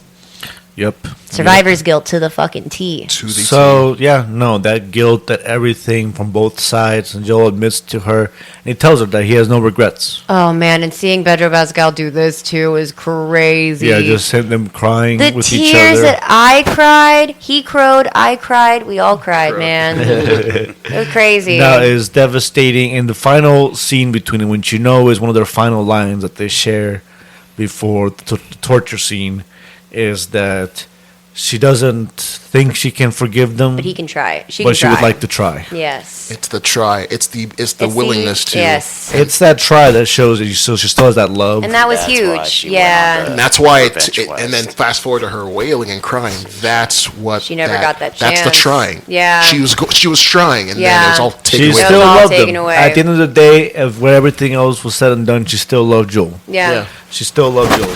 But she was back on this path. She was like, we're on it, and then it's just It was taken away from her. Tragically Yeah. taken away. Yeah. All right, so now leading into the season finale, Convergence. Convergence. Yes. We see basically the next step in Ellie's revenge tour. She finds some more of the people. Yes. Crazy scene to get there. She goes across in a boat in the middle of a How storm. about those practical effects? Oh my Okay, God. they actually had poor Bella Ramsey soaking wet for all of those takes in a half Yeah. boat, sloshing around on water. Yeah. Like Oh, they a really, trooper. they What a really trooper. tried to completely blend in the practical with the CGI effects, which I thought made it a great. There's a few moments like on the stormy seas where I was like, that's not totally real. Yeah, you're but on what the am I supposed to soundstage, do? yeah. But it's still pretty. I mean, yeah, they're not gonna risk her life. No, literally. And, like, Yes. that's the thing is like they're not going to. But also, despite that, seeing her act it out, I was like, Oh, you yeah. are struggling. It like ma- it this makes it more sucks for real. you. Yeah, you're in there Her with her. shivering was so real. It was the Yeah. realest I've ever seen somebody. Like to me, I was like, wow, she really looks like she's shaking. You know? Interesting here too is that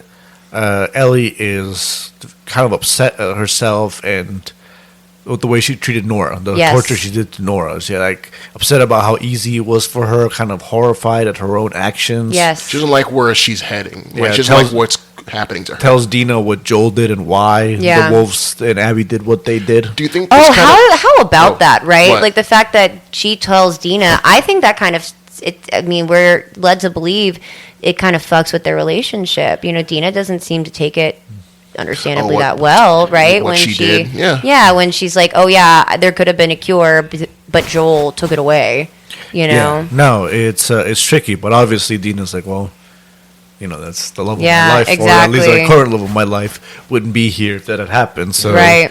obviously it's those torn emotions, right? Yeah. It's Not everything is perfect and wrapped up in a nice bow. Everything Nothing in this everything comes with a universe it's price. very morally gray. Everything comes with a price It's very to pay. morally Yeah. gray. Yeah. And definitely, that's big theme of the show. That there are no clean actions. That there are no good, No good deeds. perfectly good and perfectly deeds. evil. You gotta pay. Right? Everything. That Everything good costs deeds something. Can be overtly evil. Yeah. Just if you change the perspective of the good Of who it's person and the happening bad to. person. Yeah.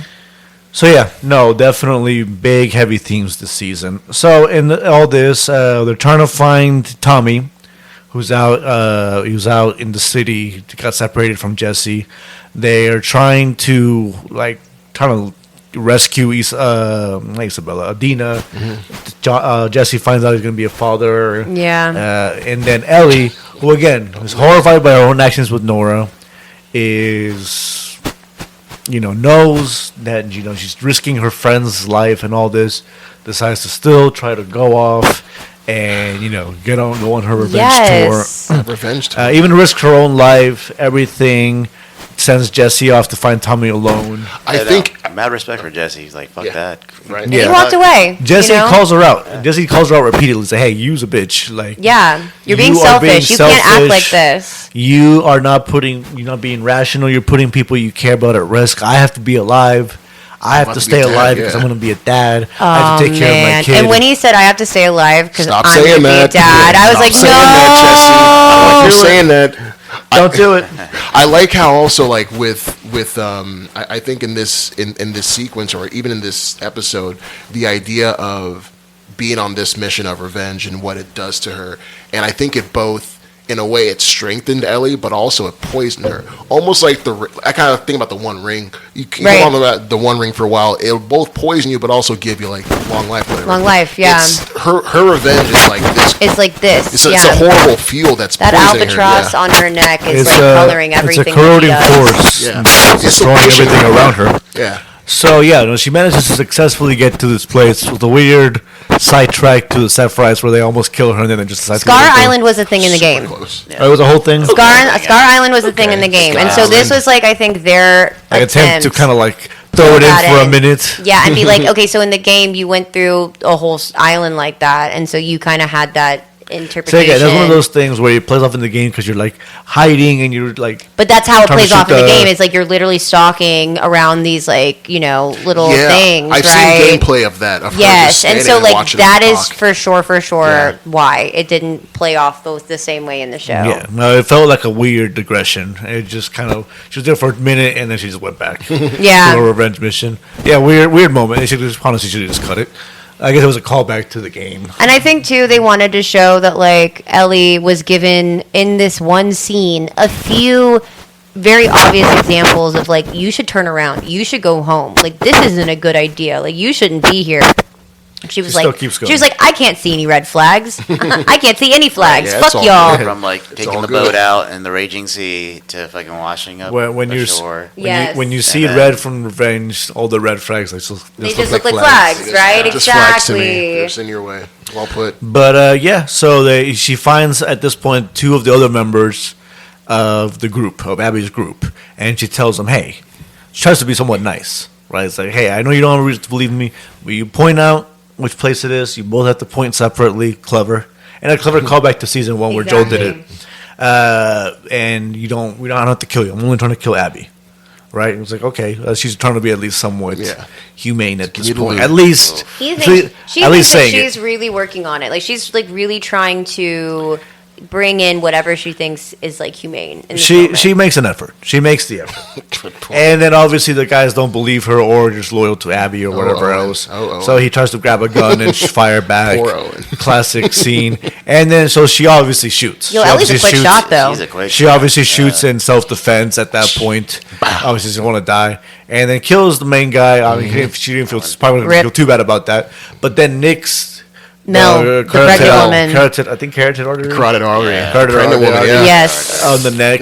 So bleeding to death. And then you find out Mel is pregnant. Yes. Like heavily pregnant. Yes. And last thing she asks is like, Ellie is like, hey, deliver my child. Now that is Craig Mazin fucking tomfoolery, okay? So the killing Mel happens in the game. Craig Mazin, and he says this in like the after scenes, he was like, hey, how we can dial this up to 11 and make it super fucked up? Let's make Ellie try to cut out the child. Let's just make it that much more desperate. Jesus. And when I heard him say that, I was like, wow, this man's unhinged. This man's fully unhinged. Cold-blooded, bro. Yeah. No, luckily we didn't see that. No, I know. Because she's not skilled enough. I mean, I think Ellie would have tried if she could. I mean, it is devastating, too, because you know the baby... the mom just dies. She's thinking about Dina. The mom dies. She's always thinking about Dina, and... the baby obviously is in there, now going to die very and the shortly. quickness of it all, the blood's out, like you're done. Gone, like quick. So it's like, it was like less than a minute. Yeah, like oh my god. I mean, and even that's what made it shocking. Like, and Mel, she's a medic. Maybe they don't say that in the show, they but in to the imply game, it from the way she knows how to cut. And everything. Okay, for sure, because that's kind of why she's like pushing that in the end. She's a medic in the game, and so like she's like, we got 30 seconds. You have to cut in this specific way. She's trying her best to like be able to parrot that information. Jesus. Incredible. Yeah, no, you could tell in the way she's trying to tell her to cut and stuff. That was like a really fucked up moment because then you think like when they find Ellie and like there she is and Tommy and Jesse are there, like that's a fucked up moment for everyone. That's a dead pregnant girl on the floor bleeding out. Yeah, no, it's fucked up, and you could tell this is the moment where Ellie breaks. You would think so, right? I think that the show pretty much ends shortly after. Yes, at exactly. This point, they Tommy and Jesse's like, hey, we're leaving. Yeah, let's get the fuck out of here. We gotta get the fuck out of here. Bro, this is bad. This is fucked up. Dina's pregnant. Like, Jesus Christ. And even Ellie's like, you know what? Yeah, let's leave. I'm mad that Abby gets to live. But yeah, we got to get out. Even I have to stop this is too much. This is too much. And then final Ellie scene of the season. Turns out Abby found them. Surprise, motherfucker. Yes. Probably hunted down either Tommy or just followed them from, I don't know how she found them. Yeah. Probably found out in the next season. But she found them.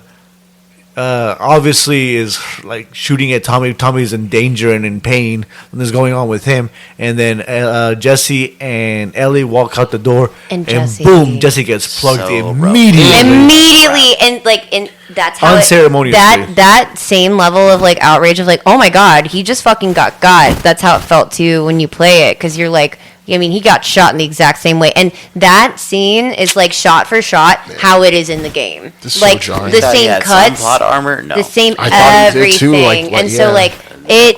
I'm not gonna lie, that was a scene that again had a lot of emotional payoff for me. It was crazy because you're like, wow, what the fuck? But also, still at this point, we're like, fuck Abby, right? Like, yes, of course. And in the game, when we're playing it in the game, we're like, oh man, this Abby's such a terrible person. Like, we gotta get her. Like, what the fuck's gonna happen? It's so interesting then that's when the game switches to where you play as Abby. And last scene of the season teases that. Yes. Oh, we go back. We see day one Seattle. So cool. I wasn't sure how they were going to do it, but I'm really excited. Day one for this. Seattle, and we see Abby waking up. Clearly, they're going to show the past 3 days from Abby's perspective. Yes, and how she gets there. We're going to see. I'll probably get some. Validation to her character. Most definitely, I think so. Get some redemption, some reason to root for her before she has her square off with Ellie at the eventual square off with Ellie. Yeah, because that's where it's going to end. Yeah, all roads lead to that. All roads lead to that. Of course, that's what the story of the game is about. Practically, they just had a confrontation. The last scene seems like Abby shot Ellie.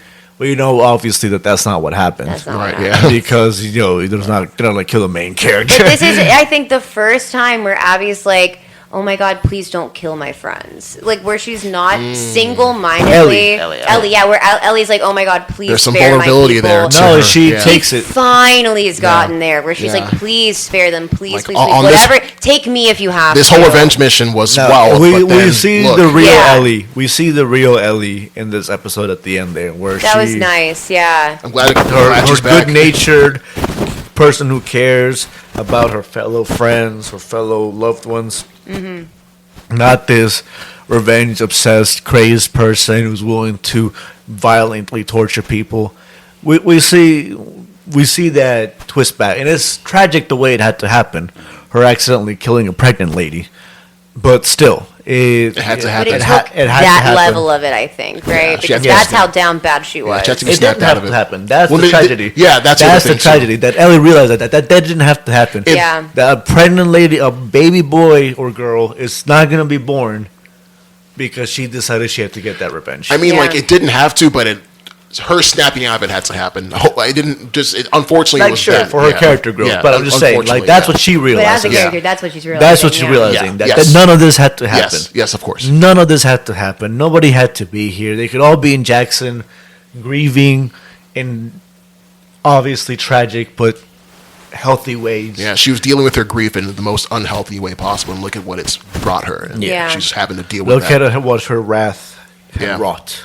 Yeah, exactly. Yeah. But, good season. Good season. So, real quick, just going over some of the mainstream reaction. We already talked about it with the Gamergate and some of the gamer stuff earlier. But obviously, Bella Ramsey has gotten a ton of hate. I personally think, and I think we all agree on this, that she was a fantastic actress. Yes. She did a fantastic job. No, she's not an attractive woman. She doesn't even fully consider herself a woman, as far as I can tell. For sure. Frankly, quite often she looked like a little tomboy, or like just a straight up boy with longer hair. Yeah. Just a boy with longer hair. But as an actress, she did not have that makeup that Isabella Merced had. Not at all. And other characters, right? She actually looked like she was living through the post-apocalyptic. Yeah, a little rougher. Yeah, she definitely did her thing as Ellie. Definitely made us feel a bunch of emotions about her in terms of, and that's just again all thanks to her portrayal. So yeah, I love just what they did with her. Didn't love all of it, but love where they're going with her now. They kind of took her down a really, really dark path to just see where her soul could go. Now we're hoping to see where her turn a corner and see just where the other part of this is going to go with her, and just how she's going to develop into that. So yeah, I was very, very pleased with just how they executed. And I'm rooting for her because again, she's a good actress. She's done a great job. The hate she's received is very unfortunate. Again, you want to say there's problems with the season, you have problems with the character, that's fine. Yeah, it wasn't a perfect season. But to just basically be insulting and assaulting this girl online because she's not your definition of what a hot girl is supposed to look like. It's this weird thing that fans have. It's like a kind of an ownership, and I get it. It is a bit of like an ownership. Yeah.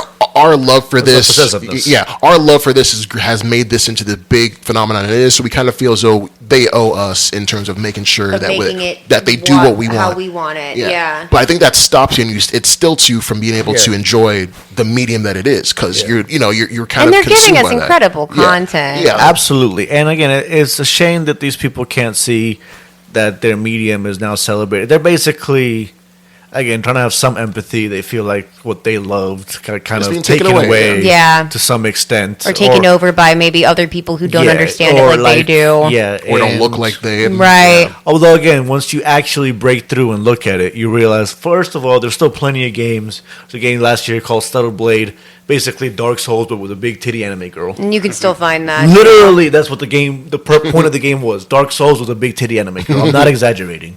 Like, they were literally... That's what it is. Like they got mad at that game where some of her outfits weren't revealing enough compared to the trailers, that they had made them less revealing. Exactly. That was like a drama in that game. Yeah, shit like that, right? There's plenty of Japanese or other games where there's plenty of attractive women. Final Fantasy VII came out not too long ago, the remake. It was so good. Where it was a really good game. Amazing. But like Tifa's tits are like legit they popping out her chest. They got the jiggle physics, you know? They got the jiggle physics. Completely unrealistic, like proportional to her body size. Absolutely. like legit, it's like goofy. Like it's like distracting. I think the only good, like, valid criticism of the character is, like I said, Ellie's character makes me so upset. Like, the things that they make Ellie do make her seem so brash and stupid. And I don't remember her being that dumb in the game. We're talking about it where she's like hunting these people out in the aquarium, and she has a flashlight on the whole time. The whole time! Like, you're not giving away your fucking position. My wife was flipping out. She was like, what are you doing? Flipping the fuck out. Oh my god, when was Ellie this fucking stupid? No, because she's dumb in the show, and she wasn't that dumb in the game. And, like, I will say that's the only, like, big criticism that I have is, like, I don't like having a character that, I can understand if you have, like bad decisions, and I'm like, oh, yeah, because you're a character with bad decisions. But, like, I don't know. I just thought, like, with Ellie, that it would be a little bit more, I guess I remember it in the game as being, like, much more valid, much more reasonable. But maybe it's like what you're saying, Juan, where I was getting revenge, and it wasn't like me watching two characters at odds, Yeah. Yeah. Definitely. It's a different experience. It's a different experience playing a game than watching a TV show.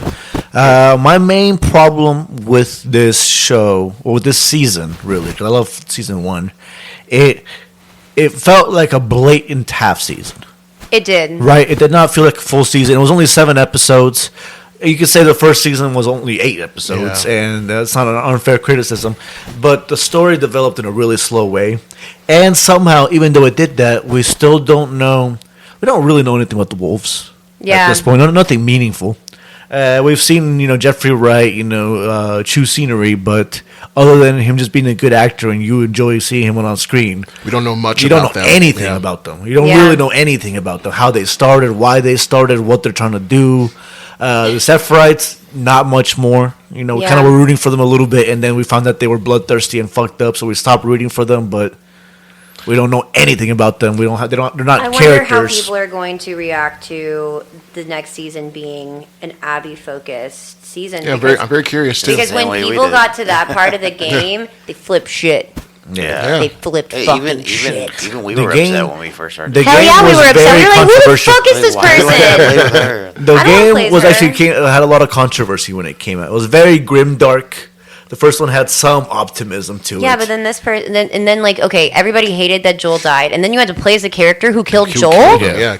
Now I don't have a choice. And at the end, that is a bold choice. I don't have a choice in this matter. And it's funny too because you're playing a video game, so it's okay. So how do I get the gun to ricochet? Right? Like, how do I shoot myself? And then you're like, wait, I'm supposed to Then you're like in this like world where you are this person that you've spent like at least 10 hours like hating.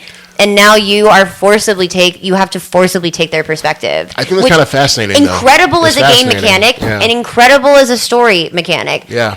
And I think that as the show, it's going to be like, I'm actually very excited for this scenery change because we're going to learn so much. But I think that the fandom will flip shit. I want to wax rhapsodic a little bit about video games based on something you just said.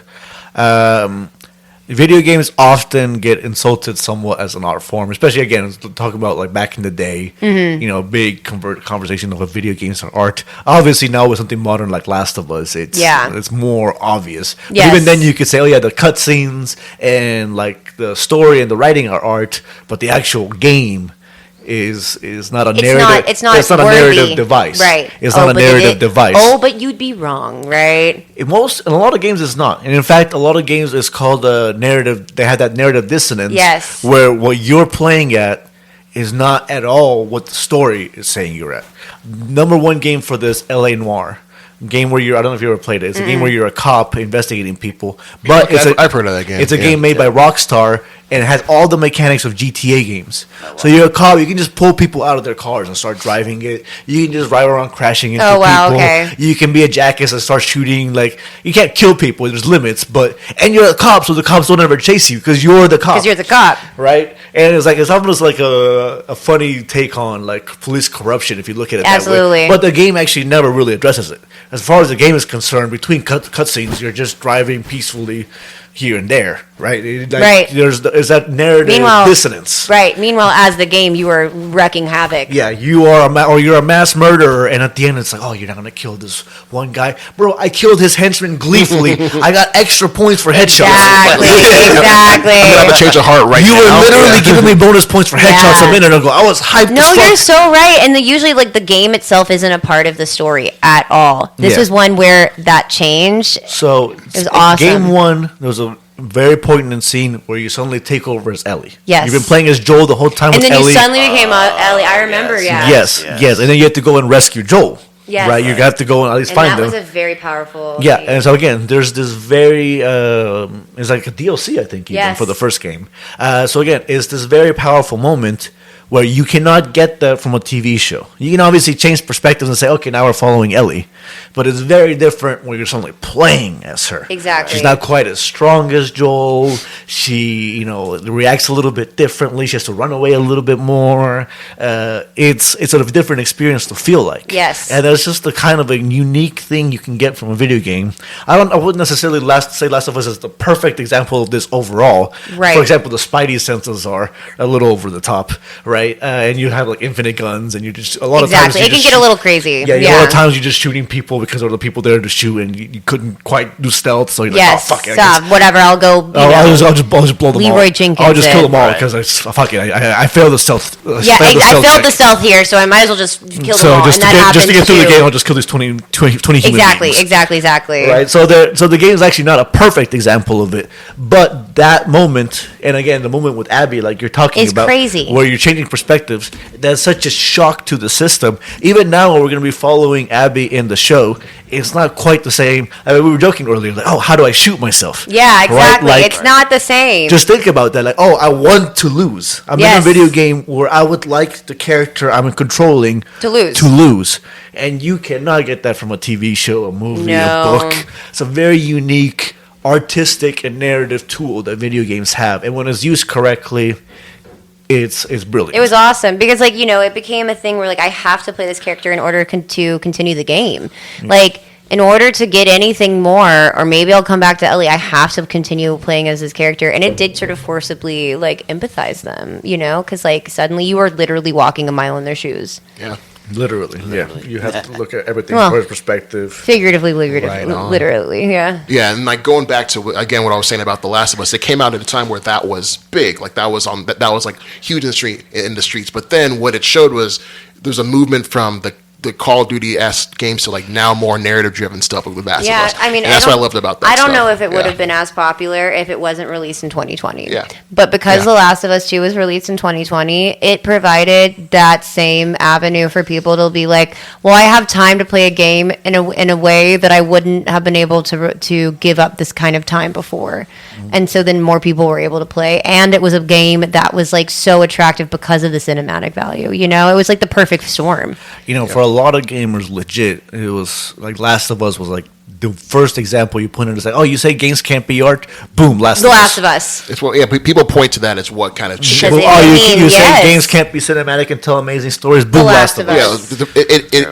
it actually it was a paradigm shift in how people looked at Absolutely. and developed video games. Like now you have I am chasing that high. yeah, because I Hideo would love Kojima another now. game Like like nowadays that. making like Death Stranding. Like we have stuff like that where you can kind I of know that games are pinpoint good stories, back. but like this, Yeah. this was a particularly good Yeah. story. And, That's part of the again, thing. and like you were saying, like Exceptionally done. the way that it really utilized the platform it was on was amazing too. So that way it was like fun to play, and you wanted to see what else they were gonna like throw at you, you know? Because I was like, wow, they have pulled out all the stops. They're killing everyone. I don't know what's gonna happen. I don't know if the next chapter I'm gonna be a different character. What the fuck's going on? Yeah, Absolutely. it kept you engaged. Kept me on my toes. Engaged as a gamer. Amazing. Yeah. One last criticism of the show, and I think we're gonna start wrapping up.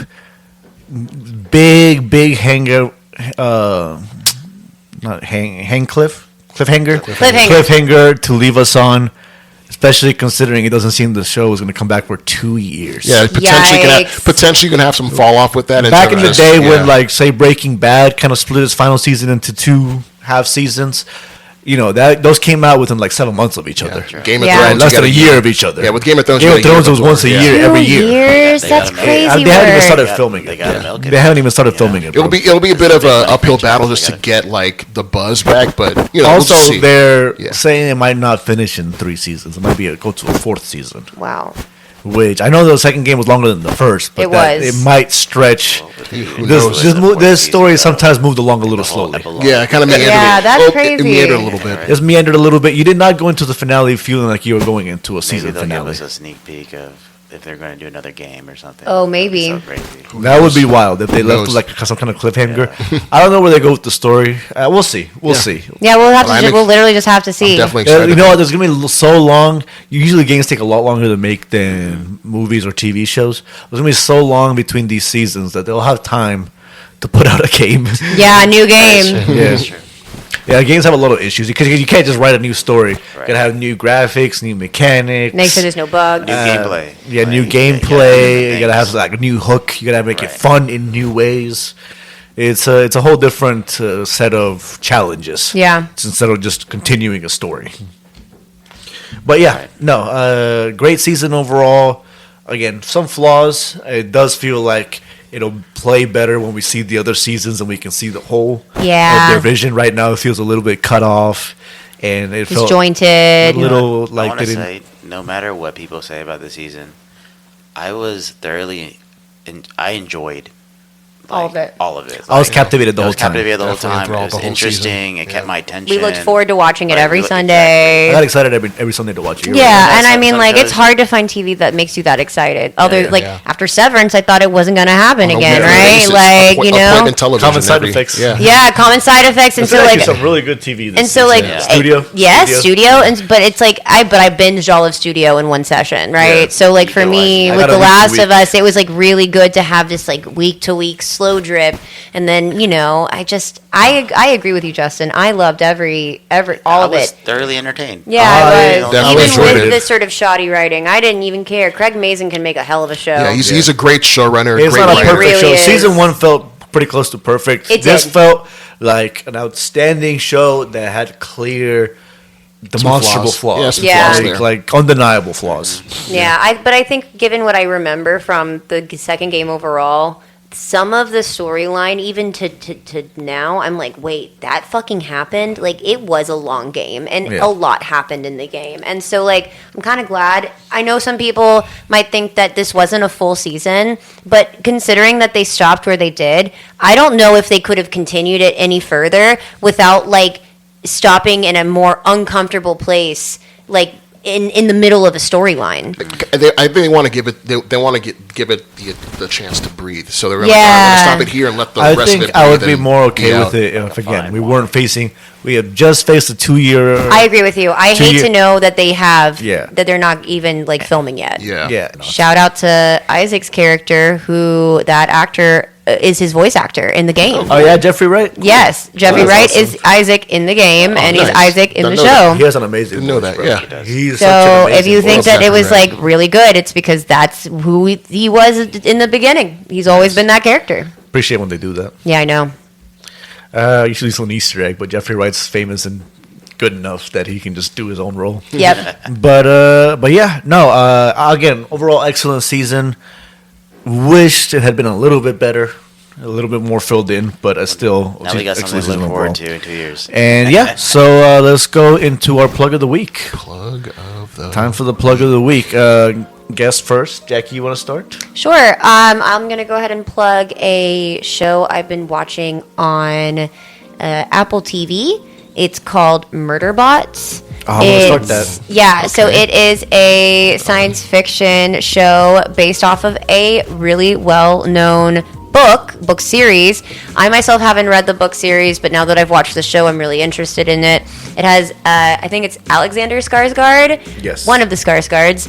Alexander Skarsgård, Alexander Skarsgård, as a security bot who disconnects himself from his sort of morality protocol, and now can live as a being, not a human, but as a being of his own accord in this world where he's not allowed to, and sort of like the hijinks that come between that. It's really good science fiction writing. Skarsgård is the perfect not human. He's really weird looking. It's perfect. Yeah. It's like Evil Chappie. Where can we watch this on? We can watch this on Apple TV. Apple TV, okay. It comes out like once a week. Now, I will say the episodes are only like 25 minutes long, so Okay, it's a short burn, but that also means it's easy to watch. Yeah, that's cool. All right. I wanted to get into it. I haven't seen that on Apple TV. It's good. Justin? Oh, so like I've been listening to a lot of techno lately. Yeah. So one artist in particular that I've been listening to is Clang Kusler, and oh my god, he's insane. Really, he can really turn the room into like an insane like experience. So Like crazy warehouse vibes. crazy warehouse vibes. Ken Exactly. Kusler, you said? Clang Kusler. Clang Kusler. How do you spell that? Klang and Kusler. Kusler, okay.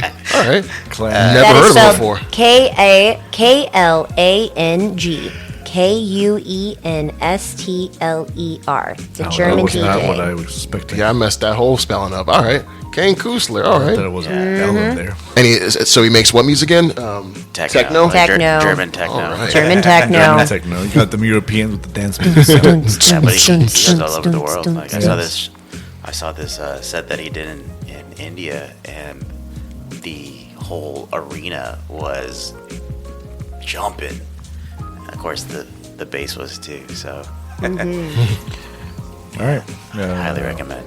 Kosi, you got one? Or? Kusler. Okay. Yeah. Mine is going to go with a classic. So this one's celebrating. Actually, this one turns 30 years old around this time this year, and it's a Goofy movie. So a lot of y'all Disney heads, like I'm a big Disney kid, and a Goofy movie was one of those movies that my family would like rent all the time, like growing up, that and The Lion King and whatnot.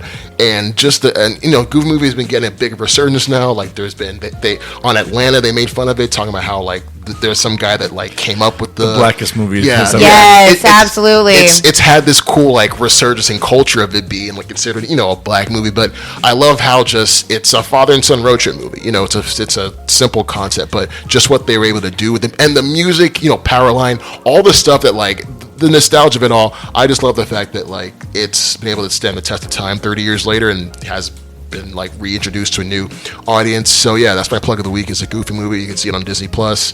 I have it on DVD. If you can go out and still buy physical media, I still buy physical media. I have it on DVD. But yeah, that's my plug of the week. Is a Goofy movie turning 30 years old. Love it. Extremely Goofy movie was fun too. Man, I never checked out Extremely Goofy movie, but like I've heard check it out. It's fun. It's not as decent. good, but it's fun. Okay. So my plug of the week, I'm going to plug.